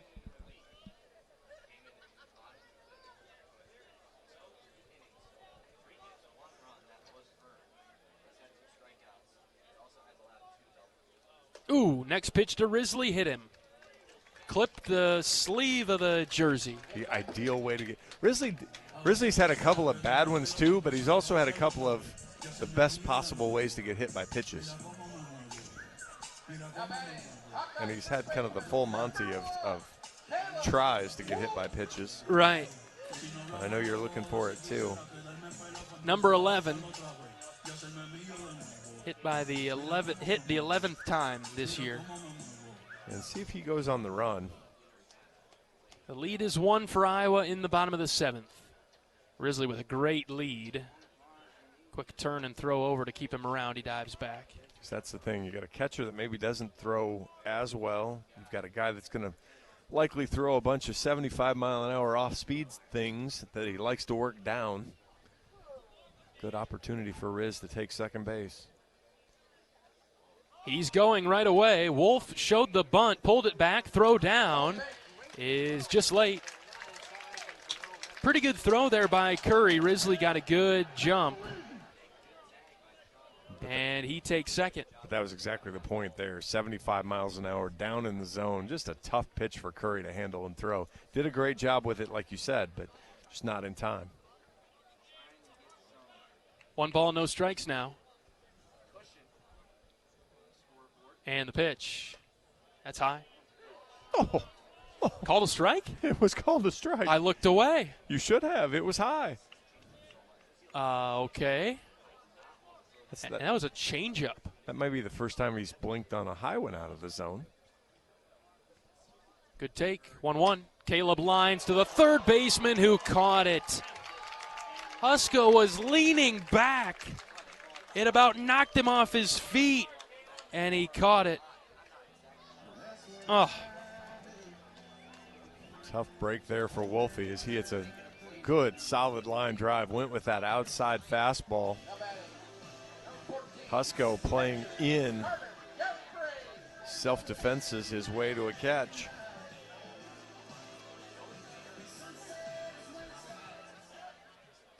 All right, Carter Geffrey up. Risley with a huge lead out at second. First pitch to Carter. Low. Risley taking off for third. Here's the throw. He's safe. Got away briefly from the third baseman. Risley was going right away on that pitch in the dirt. That's just a great read. You know how the pitcher's trying to attack, and so as soon as you see that ball diving in the dirt, you go. Iowa was in this position before and couldn't come through, though. Need somebody to come up with a big hit. Infield in and shifted over to the left.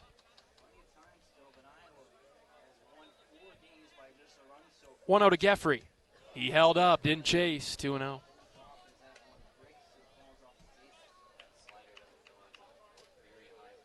Yeah, Geffrey's better with the power guys. He's got to kind of build in the discipline here on the junkie guys.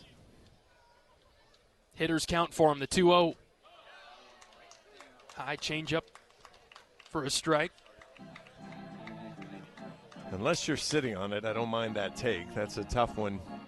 Be out on your front foot and miss that. Righty on righty matchup, the 2-1. Geffrey got under it and fouled it off to the right. That's in the hammer zone for Carter. Just got under it. A high floater, though. And it's 2-2 now.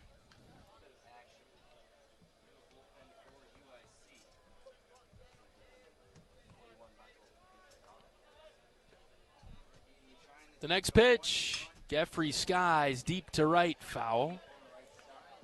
Good job there for Carter to. Eddie was trying to show high fastball. Carter was up with it. Funny thing is, he's been up in the zone 3 times. Probably now need to watch out for the one that he tries to bury. He's going to be a little careful with Risley on third, but still going to look lower in the zone here for strike 3. Carter's choked up on the bat. Here's the 2-2. Line drive into left. It is down for a base hit. Risley sprinting down the line. He'll score, no problem. Carter Geffrey, 2-strike base knock. The lead is up to 2. It's 6-4. Boy, and that is something. I'll question the sequencing there a little bit. You throw 4 straight pitches to a good college hitter in the same level, he's going to find a rhythm and find a timing, and Carter Geffrey did right there. Didn't hit it the hardest he's hit it, but that's the 4th straight off-speed pitch up there. He gets it, drives it out into left. The Hawks double the lead.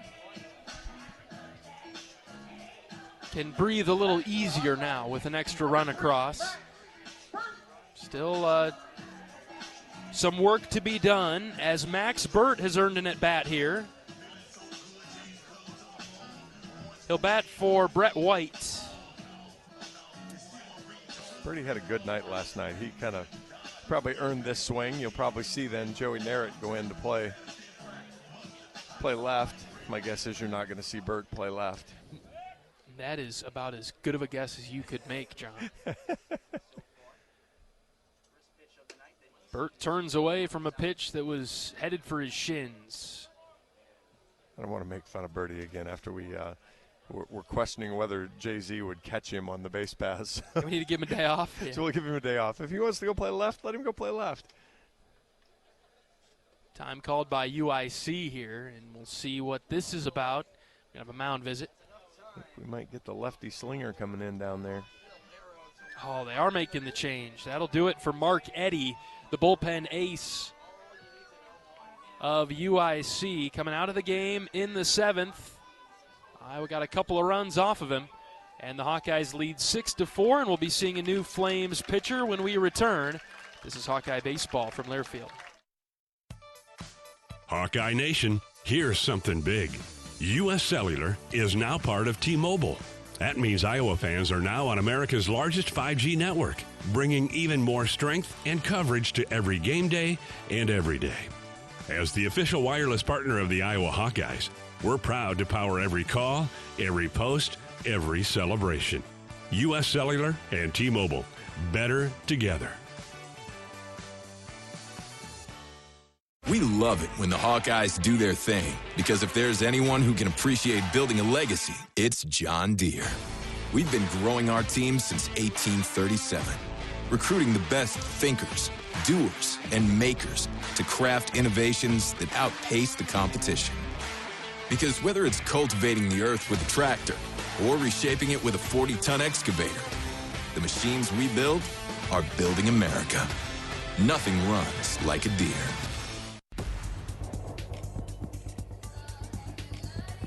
Pitching change for the Flames comes in the bottom of the 7th with Iowa leading 6-4. And the Flames will turn to Michael Vitellaro, left-handed senior from Huntley, Illinois. 1-0 in 9 appearances this year, 9 1/3 innings, 18 hits, 13 runs, 13 earned runs, 6 walks, 8 strikeouts. Opponents hitting .400 against him. Ball's going to kind of float up there in the mid-80s. He'll throw a slider and a changeup as well, but kind of your typical soft-throwing left-hander. Bird will be able to crowd the plate a little bit, see what he can get, and then find one he likes and drive it somewhere. So the count will be 1-0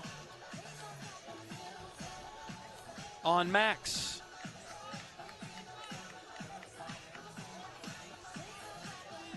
We're ready for play. Vitellaro on the mound.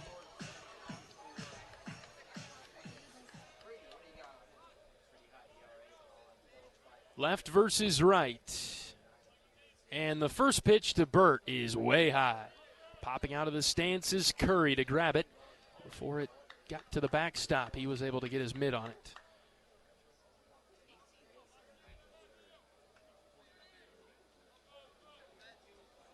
Hitters count for Burt at 2-0. The pitch Max clubs into left field. It's into the corner. It's down for a base hit. Burt digging for two. He's got a double. Geffrey, the runner in front of him, gets to third. And Iowa's got a couple in scoring position. Burt is hot for the Hawks. Turned on an inside pitch that was elevated and pulled it into the left field corner. And Iowa will have a pinch runner now for Max. Jalen Ziegler trotting out there. And he'll pick up his teammate.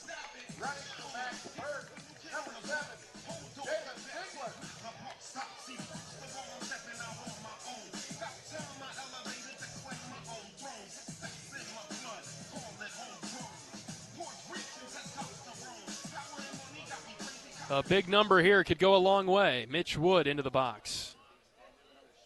Right-handed hitter. He's had a good night with a walk and a 3-run home run. Inside and low for ball one. Playing in total darkness now. Lights taking full effect. It's been a great day for baseball at Banks. Happy to have you along with us on the Hawkeye Radio Network if you couldn't make it to the game today.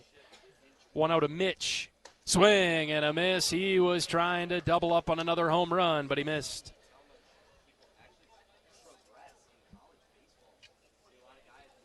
Good swing from Wood, but didn't draw contact, and it's 1-1.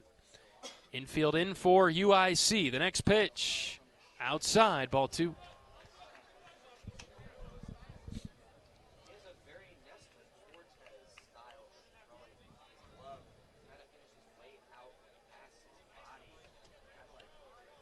Iowa knocking on the door here in the bottom of the seventh. And the next pitch, swing and a miss.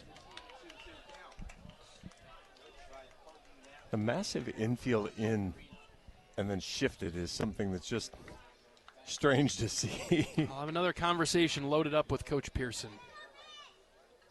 Maybe over breakfast on Friday. 2-2 to Wood. Here it comes. Swing and a miss. Mitch fooled by the southpaw.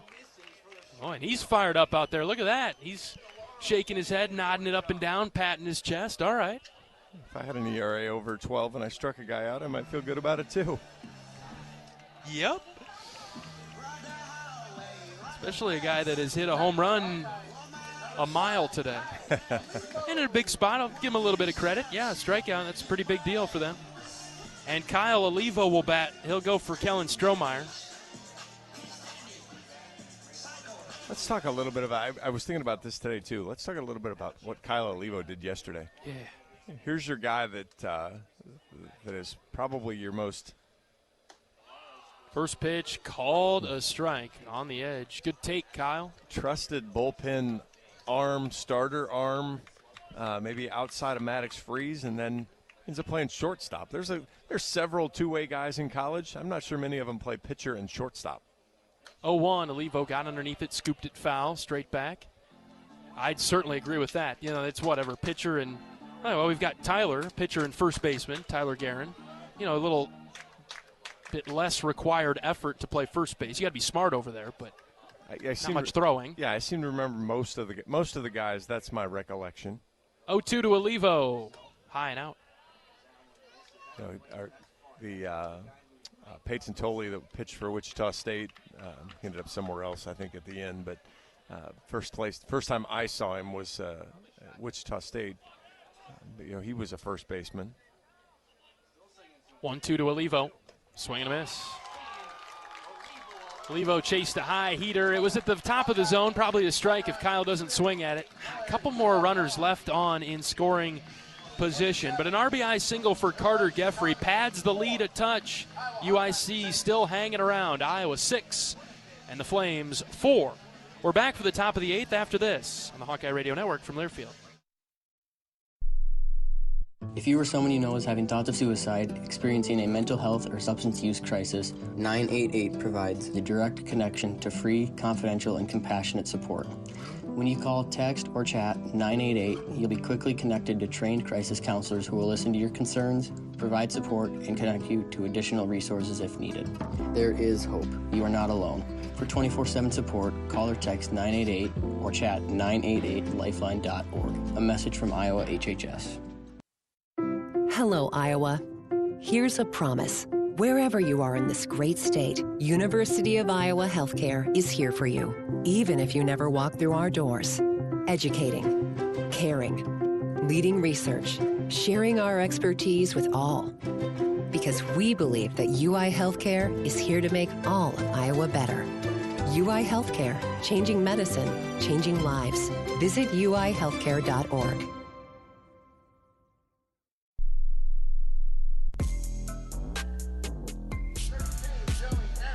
John Evans and John Leo with you from Duane Banks Field in Iowa City. The Hawkeyes leading UIC 6-4, the second of two midweek games for Iowa this week.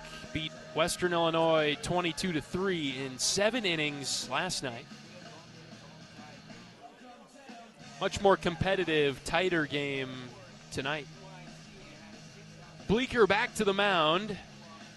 Jaron has thrown an inning and 2/3, given up 2 hits. 1 strikeout, facing 7 batters and throwing 25 pitches. Number 7, Vidal Colon.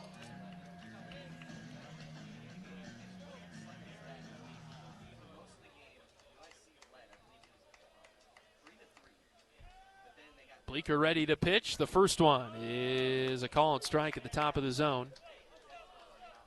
Vidal Colon is the batter for the Flames. Iowa 5-4 in games decided by 2 runs or less. Okay.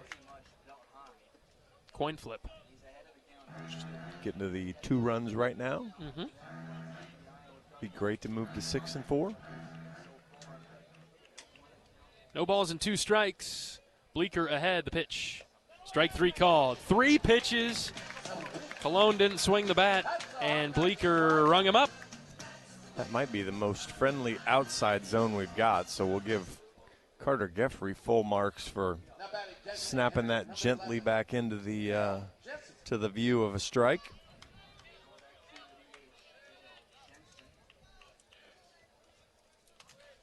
Righty on lefty now. With Jensen in the box. Bleeker's on a roll here. He threw another strike. Change up, down and away.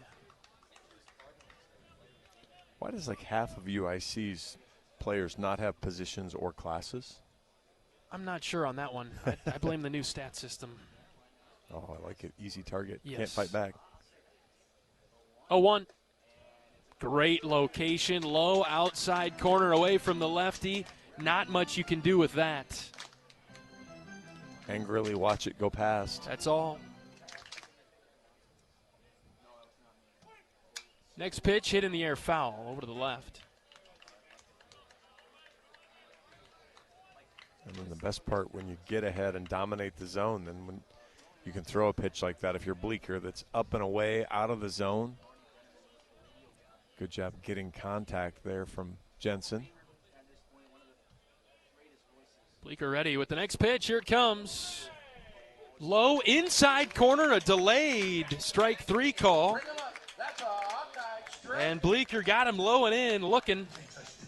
Jensen's doing a nice job of arguing without looking at the umpire and showing him up, but he must have said something that at least got the umpire's attention, because the umpire didn't hold back the fact that he was talking to him.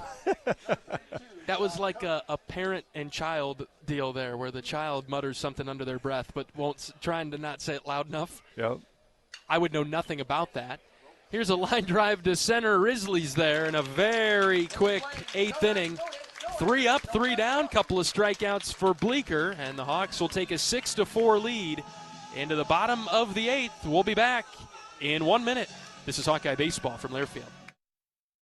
At MidAmerican Energy, our 1.6 million customers depend on our energy 24/7. That's why we work 24/7 to deliver the safe, reliable energy you need. To keep our 99.9% reliability record, we're enhancing our technology, improving resiliency, and investing in critical infrastructure. We're generating power from all available resources to cover any increases in demand. And we're innovating to ensure you always have the energy you need. MidAmerican Energy, obsessively, relentlessly at your service. You're a Hawkeye. You named your dog Kinnick and your cat Herky. Your morning alarm is back in black. Yep, you're a Hawkeye. And now it pays to be a Hawkeye with a Hawkeye account from Community Choice Credit Union. Low fees and great perks, plus Iowa exclusives like your choice of a Hawkeye-powered Visa debit card, Iowa merchandise, and exclusive giveaways. You've spent more time at Finkbine than you have at your office, so we know you're a Hawkeye. Now make it pay with a Hawkeye account from Community Choice. Learn more at HawkeyeAccount.com.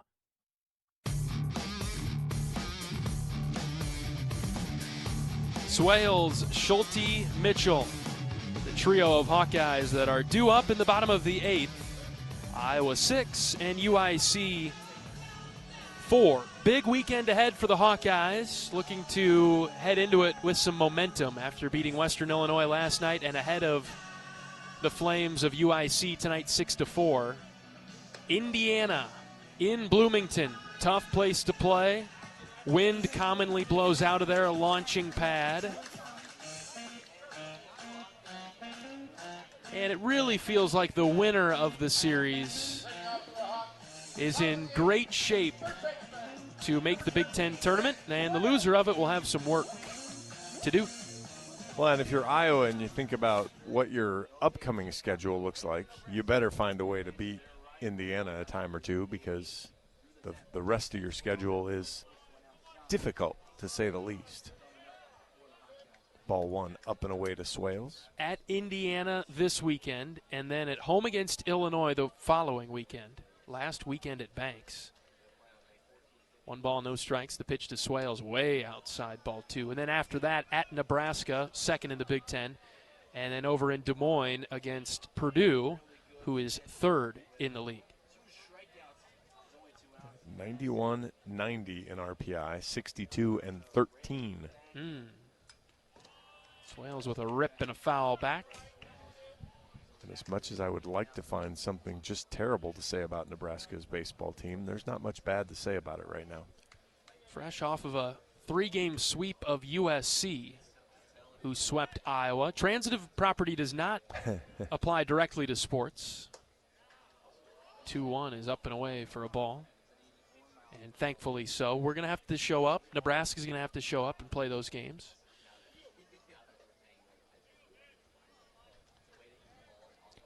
Nebraska's, they're kind of gritty. They've been behind a couple times, and then they've found a way to win.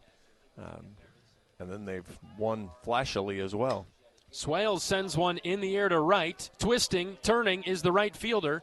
Boy, he looked very uncomfortable as he made that catch. Swales is out number 1. Yeah, you know, Nebraska, the opener of their series against USC, they're down 7-2 late in that one. Mason Edwards had done a really nice job against Nebraska, scattered several hits, but held the Huskers in check, and then, you know, anything can happen in baseball, and so back comes Nebraska and wins the game. USC literally threw the game away. You wonder if that's, I mean, again, you don't know, but you wonder if Saturday and Sunday play out differently if USC holds on and wins Friday, or, you know, cruises Friday if they win at 7-2 and don't kind of hand the game away. Schulte in the box. The 1-0 to him is hit on the ground sharply to short. Welcomed in there by Cody. He'll throw out Schulte 2 down.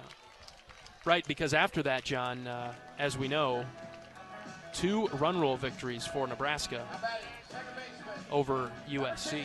Yeah, it was 3 consecutive walk-offs. One the legitimate version of a walk-off that we all, us old people, all traditionally think of. And now with the run rule, they walked it off, but far different experience.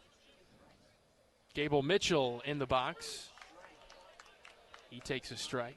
We'll have some movement in the Big Ten standings with USC and Purdue playing. That's in Los Angeles. USC only has one home loss, so we'll see how that series goes. Mitchell taking their 1-1. Unfortunately, their one home loss was not to Iowa. So I'd expect to see some movement in the Big Ten standings at the top there. 1-1. Mitchell swings over the top, 1-2. We're going to have movement all around the Big Ten in our region. The middle to the bottom is very tight. Maryland, Michigan State, Ohio State, Rutgers, Northwestern Minnesota. Wow. Yeah, it's movement weekend. Yeah, you better stake your claim right now. Washington, Michigan on the top end of that. 1-2. Mitchell strikes out.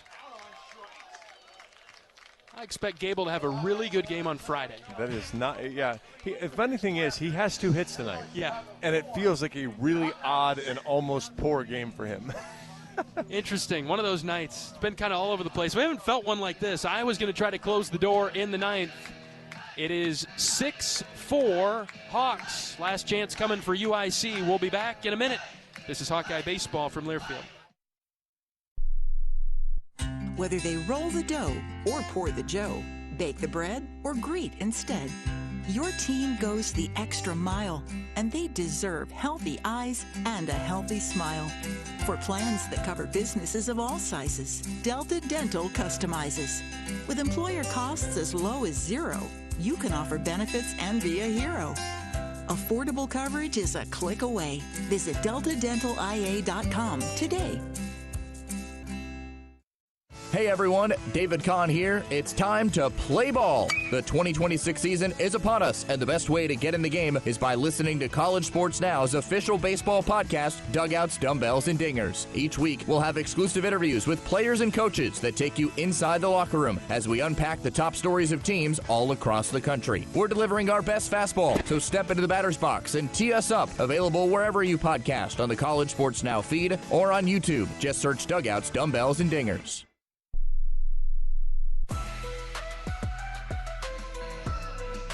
Into the 9th inning we go. 6-4. Iowa's got the lead over UIC, trying to hold on.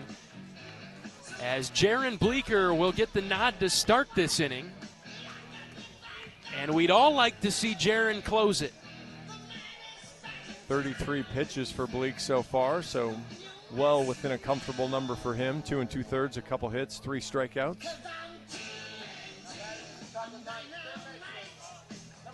If he does it right, he will not have to face the top of the order again. 7, 8, 9. Here we go. Iowa's lead is 2. First pitch strike. Past Husko.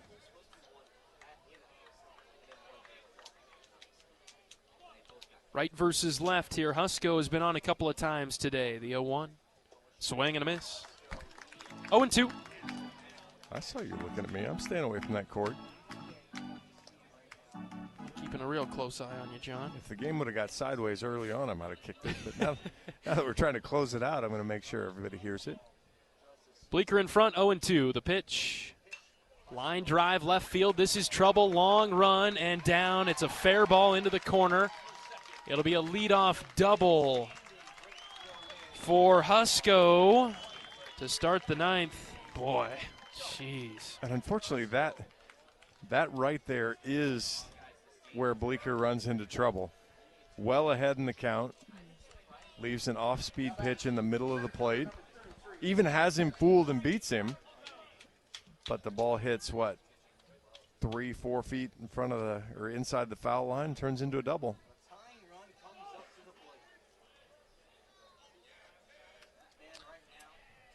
All right, here's Pishka taking a strike just below the letters. Oh. Very high strike. I'm very leery of Pishka here. He's got the 3-run home run that gave the Flames the lead earlier. He's got a strikeout and a ground out since then, though. Runner at second, nobody out. The 0-1. Swing and a miss. Bleeker threw it by him. All right, 0-2. Nothing too good here. Now remember, Pishka's home run was kind of a golf shot. It was a pitch that was low. He went down to get it, and he drove it out of here. Well, that's why you got to get off the edge of the plate, or at least onto the edges of the plate. Jaron's 0-2. High. or up at the brim of his helmet. Problem is he's probably not going to swing at that. Yeah. Now you would think the sequencing would be something down and away. We'll see what Coach Obermueller goes with, and if Jaron can execute it. The 1-2. Just down and away. Missing with the fastball. Don't mind it. I think I would have liked that on 0-2. Yeah, I think I'd have rather seen that pitch there. But, you know, you try to change the sight line. Now see if he goes off speed here and tries to fool him a bit. 2-2. High, ball 3.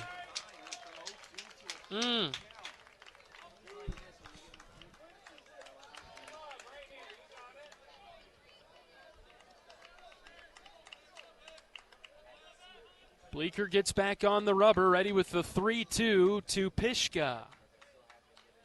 From the belt, long pause, he kicks and fires. Strike 3 called, punched him out at the bottom of the zone. Huge. Boy, absolutely fooled Pishka there, because that's the pitch. He had an off-speed pitch in that location out of the park. That time he gets a fastball right above the knees, right in the middle of the plate, one down here in the 9th. Major strikeout. That one took some guts from Bleeker, and he had it.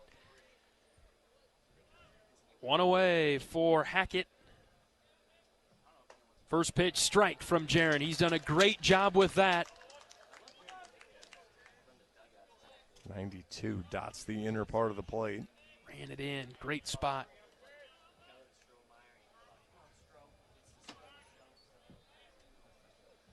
Nothing in one with one out. Bleeker checking on the runner at second. Now he pitches. Grounded foul. Straight back. Out in front, 0-2.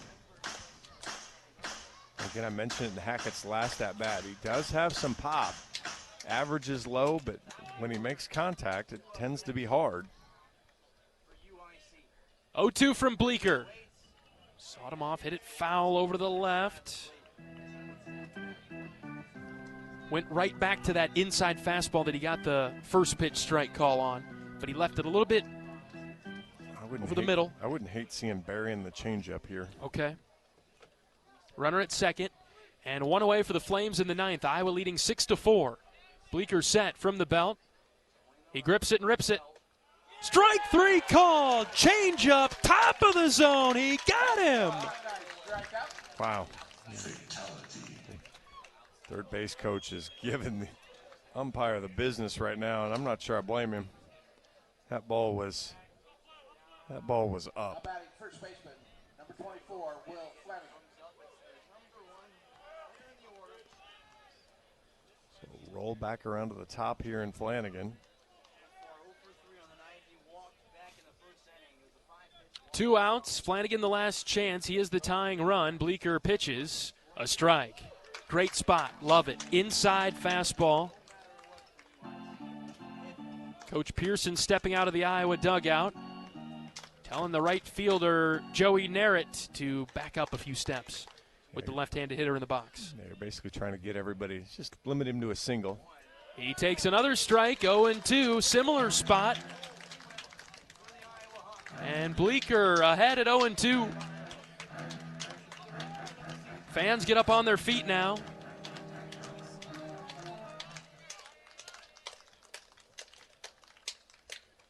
Jaron with a deep breath. Here comes the 0-2 pitch. Ground ball left side. Schulte charging. Coops got it. Hurries the throw over to first. Got him. Beat him by a step, and the Hawkeyes win it and stay perfect in midweek games this season. A 6-4 Hawkeye winner over UIC tonight. Still felt weird all night, but Iowa finally finds a way to win one of those weird feeling games. And good job from Bleeker to come in, kind of calm things down, get it done. Got in the zone, no free bases, and got the win. Midweek sweep is complete. Those are always tough. Hawks with a couple of wins in a row now at 23-16, and we'll be heading to Indiana with some momentum this weekend. Need to get a couple. Let's go get a couple. Go get a couple. Ride this wave and go get it done.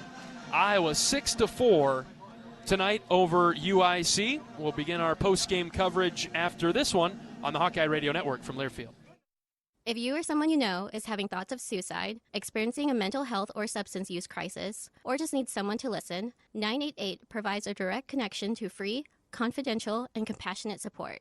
When you call, text, or chat 988, you'll be quickly connected to trained crisis counselors who will listen to your concerns, provide support, and connect you to additional resources if needed. There is hope. You are not alone. For 24/7 support, call or text 988 or chat 988lifeline.org.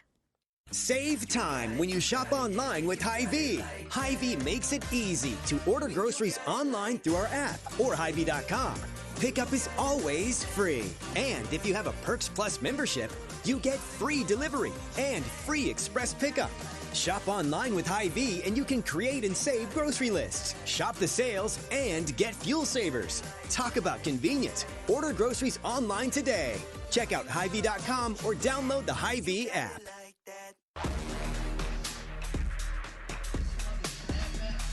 Iowa wins today 6-4, completing the midweek sweep and takes down UIC. As we break down this game, John Evans, I'll let you get it started. Gritty win, way to find a way. Yeah, that kind of describes it, because it was, Iowa had 11 hits, but, left 8 guys on base. It didn't do a very good job of, I was just trying to pull up here real quick. You had runners on third and less than 2 outs. Iowa was 2 for 5 in that. So, just didn't take advantage of the opportunities that were there. Chances there, but the pitching was good.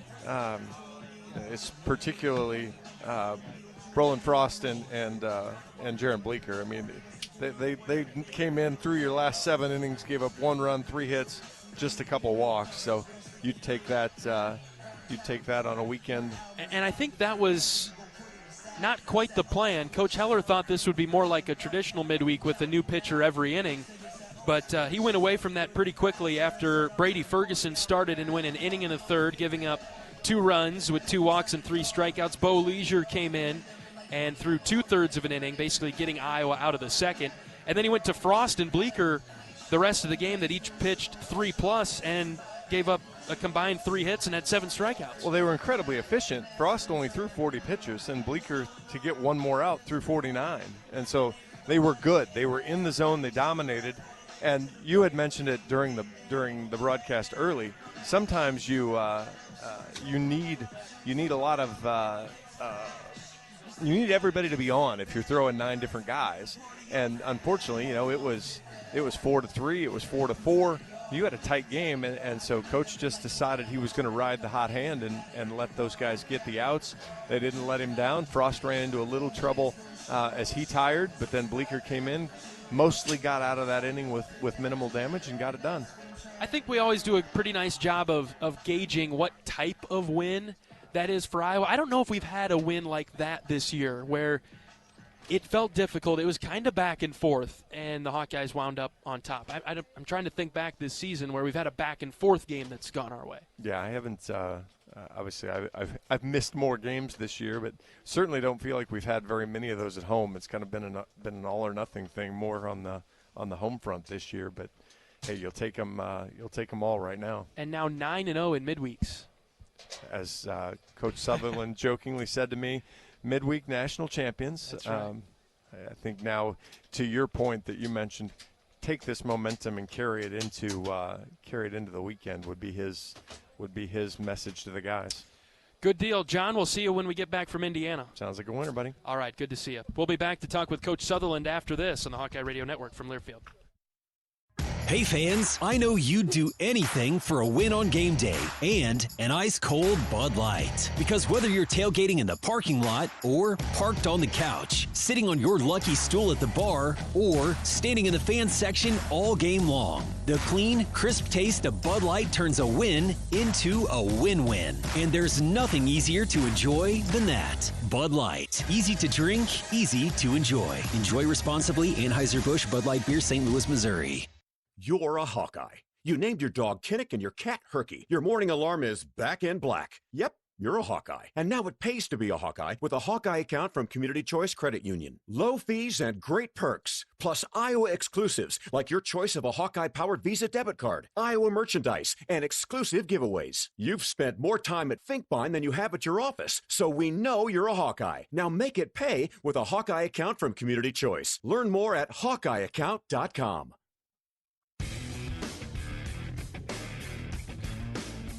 Hawkeyes are winners tonight, 6-4 over UIC. We're joined by Associate Head Coach Marty Sutherland. Before we talk to him, we need to pause 10 seconds for station identification. 10-second station ID. This is Iowa Hawkeye Baseball.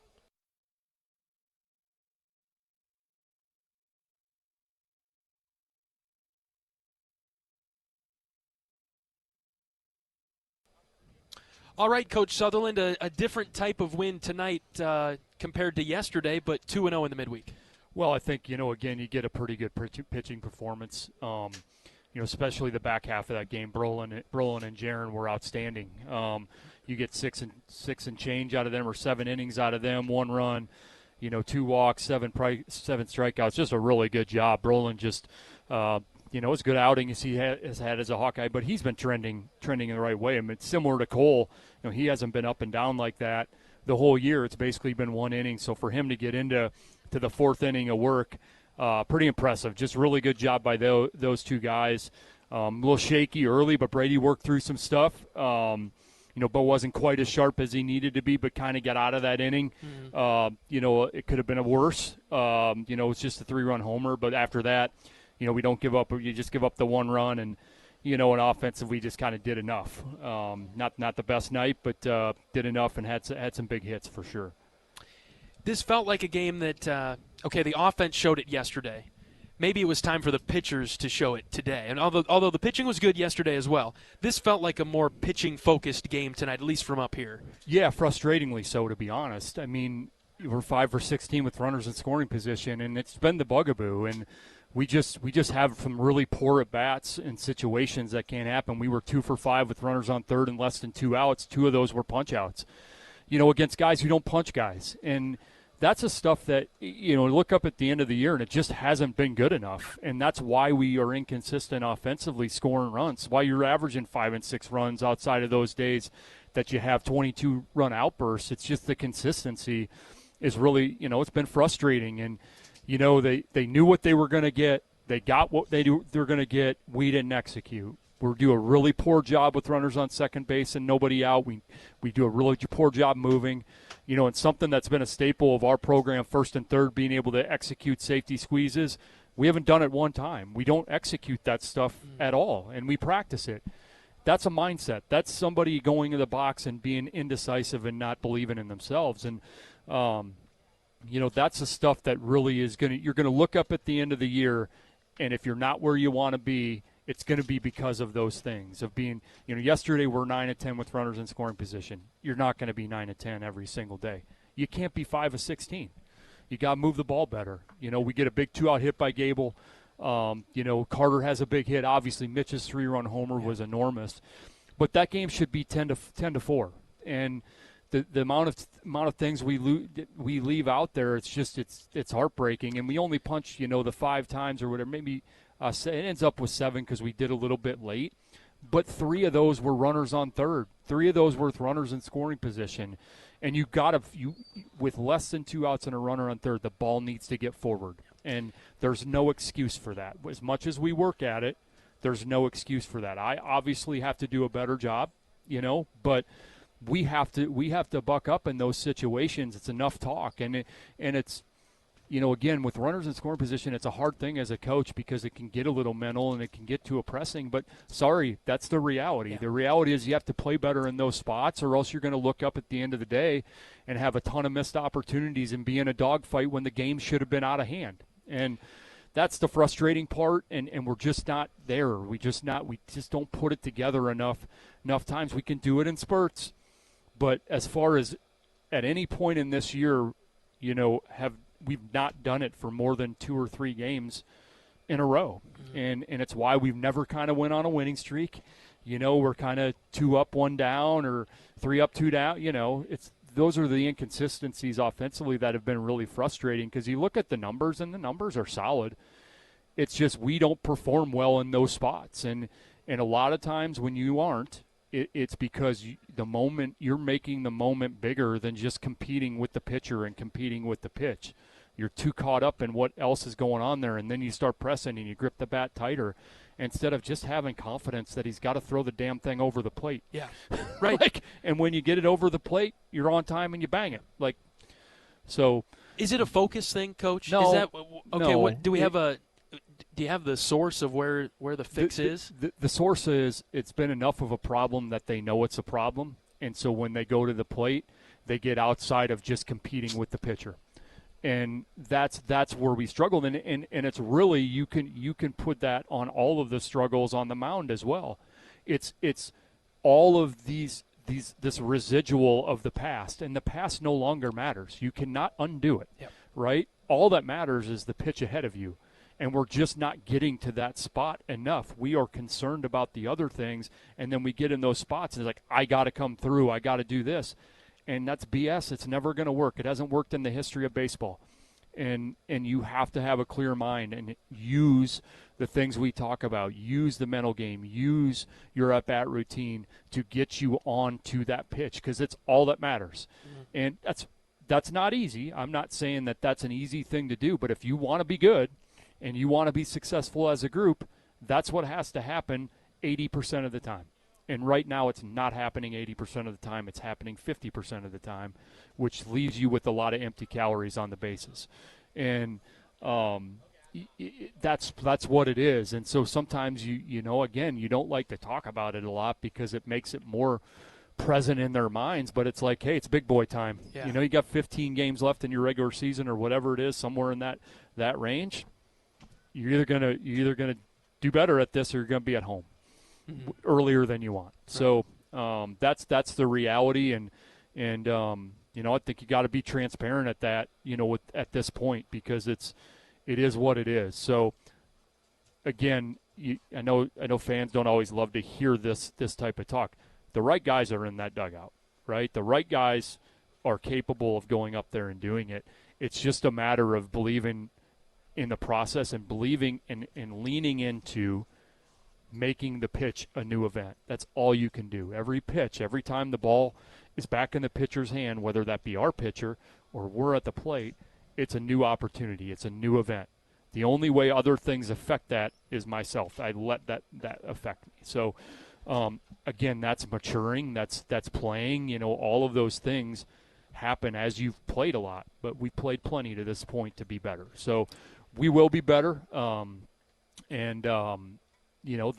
what we'll continue to work on, is being process-oriented and just worrying about the pitch. That's all you can do. We spent a lot of time talking about that yesterday, Coach, because we were talking about, the upcoming games and, the challenging schedule ahead. And then we peeled it back, and it was John and I, we were down in the dugout talking with Coach Pearson, and we talked about, one weekend at a time, one game at a time, one inning at a time, one pitch at a time. And like you kind of alluded to, people almost laugh at that or they shrug it off.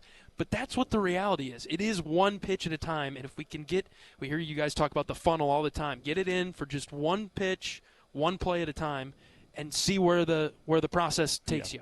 Yeah, I mean, the thing is first of all, you're not going to be perfect, right? You'd never 100% of being in the moment and being on that pitch and being the kind of one-pitch warrior. That's not realistic. So we understand that. But you have to be able to put a bunch together, or you have to be able to be 4 or 5 or 5 or 6. And if you are that, then you're going to have a chance. And again, that doesn't guarantee success either. But I can tell you the other way guarantees no success. Yeah. And that's where it's just hard, man. I'm 46 years old. I'm talking about this because of I've watched it. I did it. I've been in those moments and was worried about other things and pressing and holding the bat tighter and doing all that stuff. I've done it. Like, you're to this point of your life, you're basically trying to get them to not do the stupid shit that you did. You know what I mean? Yeah. It's kind of what it is. I only know this because I went through it, type of stuff. Sorry for my cuss word. But anyway, that's just the battle. And they all want to do well. That's what they feel. They feel they want to do well for the team. It comes from the best place possible. It comes from a want to. It's just you can't play that way.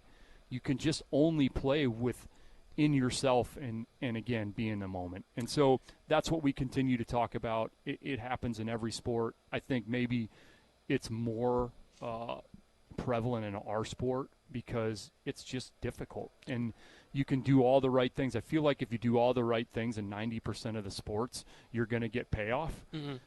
You're not guaranteed that in baseball, So sometimes you do all those things, and it can be frustrating because, the result doesn't match what your process was. But we'll get there. And again, it's the right guys. You want it for them. It's just been inconsistent. We just haven't been able to put it together for any long stretch of time. But said that, it's 2 wins in the middle of the week. You haven't lost a midweek game to this point, so we've done it enough. Now we just have to do it for a full weekend, and you got 4 more opportunities of weekends to try to put it together, and you got to put it together if you want to keep playing. Let's get it started Friday night at Indiana, Coach. Thanks, John. Associate head coach Marty Sutherland on our post-game show from Banks. We'll take a break, and we'll be back with highlights after this on the Hawkeye Radio Network from Learfield. You asked for all the extreme internet performance at an all-in price, and we listened. Get 1 gig internet with a 2-year price lock and everything included. Unlimited data for non-stop streaming, powerful Wi-Fi for enhanced coverage, built-in online threat protection, and internet equipment. All for just $65 a month for 2 years. It's the extreme 1 gig internet deal you asked for. Call 844-4FASTER or visit extreme.com for details. Offer available to new customers only. Price doesn't include one-time charges, tax, and government fees. Hey fans, I know you'd do anything for a win on game day and an ice-cold Bud Light. Because whether you're tailgating in the parking lot or parked on the couch, sitting on your lucky stool at the bar, or standing in the fan section all game long, the clean, crisp taste of Bud Light turns a win into a win-win. And there's nothing easier to enjoy than that. Bud Light. Easy to drink, easy to enjoy. Enjoy responsibly. Anheuser-Busch Bud Light Beer, St. Louis, Missouri.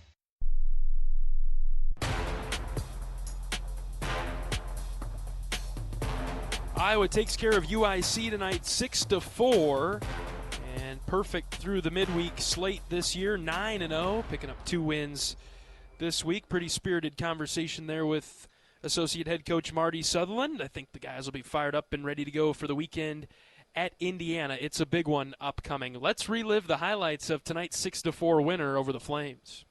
Long pause, the pitch. Mitch hits high to left field. No doubter for Wood. Outfielders don't even give chase. It bounced off the road. It's knocking on the doors at Carver. Mitch Wood ties us up at 3. Caleb Wolf in the box. He swings and gaps one in between right and center. Risley's on the run, headed for third. He'll get the stop sign from Coach Pearson. Wolf gliding into second. He's got a double, and the Hawks are in business in the bottom of the 5th. Here's the 2-2. Line drive into left. It is down for a base hit. Risley sprinting down the line. He'll score, no problem. Carter Geffrey, 2-strike base knock. The lead is up to 2. It's 6-4. From the belt, long pause. He kicks and fires. Strike 3 called. Punched him out at the bottom of the zone. Huge. He grips it and rips it. Strike 3 called. Change up, top of the zone. He got him. Jaron with a deep breath. Here comes the 0-2 pitch. Ground ball left side. Schulte charging. Coops got it. Hurries the throw over to first. Got him. Beat him by a step, and the Hawkeyes win it and stay perfect in midweek games this season. A 6-4 Hawkeye winner over UIC tonight. Next up for Iowa, back on the road in Big Ten play. 5 o'clock first pitch on Friday night at Indiana. Our coverage on the Hawkeye Radio Network will begin at 4:30 on Friday afternoon. We'll be out there and ready to bring you some more Iowa Hawkeye baseball. All right, that'll do it for our coverage of Iowa baseball tonight. A 6-4 winner over UIC. For my great board op down the line, Michael, excellent job as always. My color analyst, John Evans. I'm John Leo saying so long from Duane Banks Field in Iowa City. Every day's a great day to be a Hawkeye. Some are just a little bit better than others. So long, everybody. Iowa Hawkeye Baseball has been brought to you by Iowa Corn. You might think Iowa just grows corn, but the truth is corn grows Iowa. Brought to you by Iowa's corn farmers of the Iowa Corn Growers Association and the Iowa Corn Promotion Board. Iowa Lottery. Be a VIP with the Iowa Lottery. Visit ialottery.com/VIP for details. Mid-American Energy. Mid-American Energy is proud to deliver affordable, reliable energy to you all season long. U.S. Cellular, the official wireless partner of the Iowa Hawkeyes. U.S. Cellular, built for us. Also brought to you by Wellmark, here for every member, every moment. Learn more at wellmark.com. U.S. Bank, proud to sponsor the Iowa Hawkeyes. Equal housing lender, member FDIC. The preceding has been a Learfield presentation on the Hawkeye Sports Network.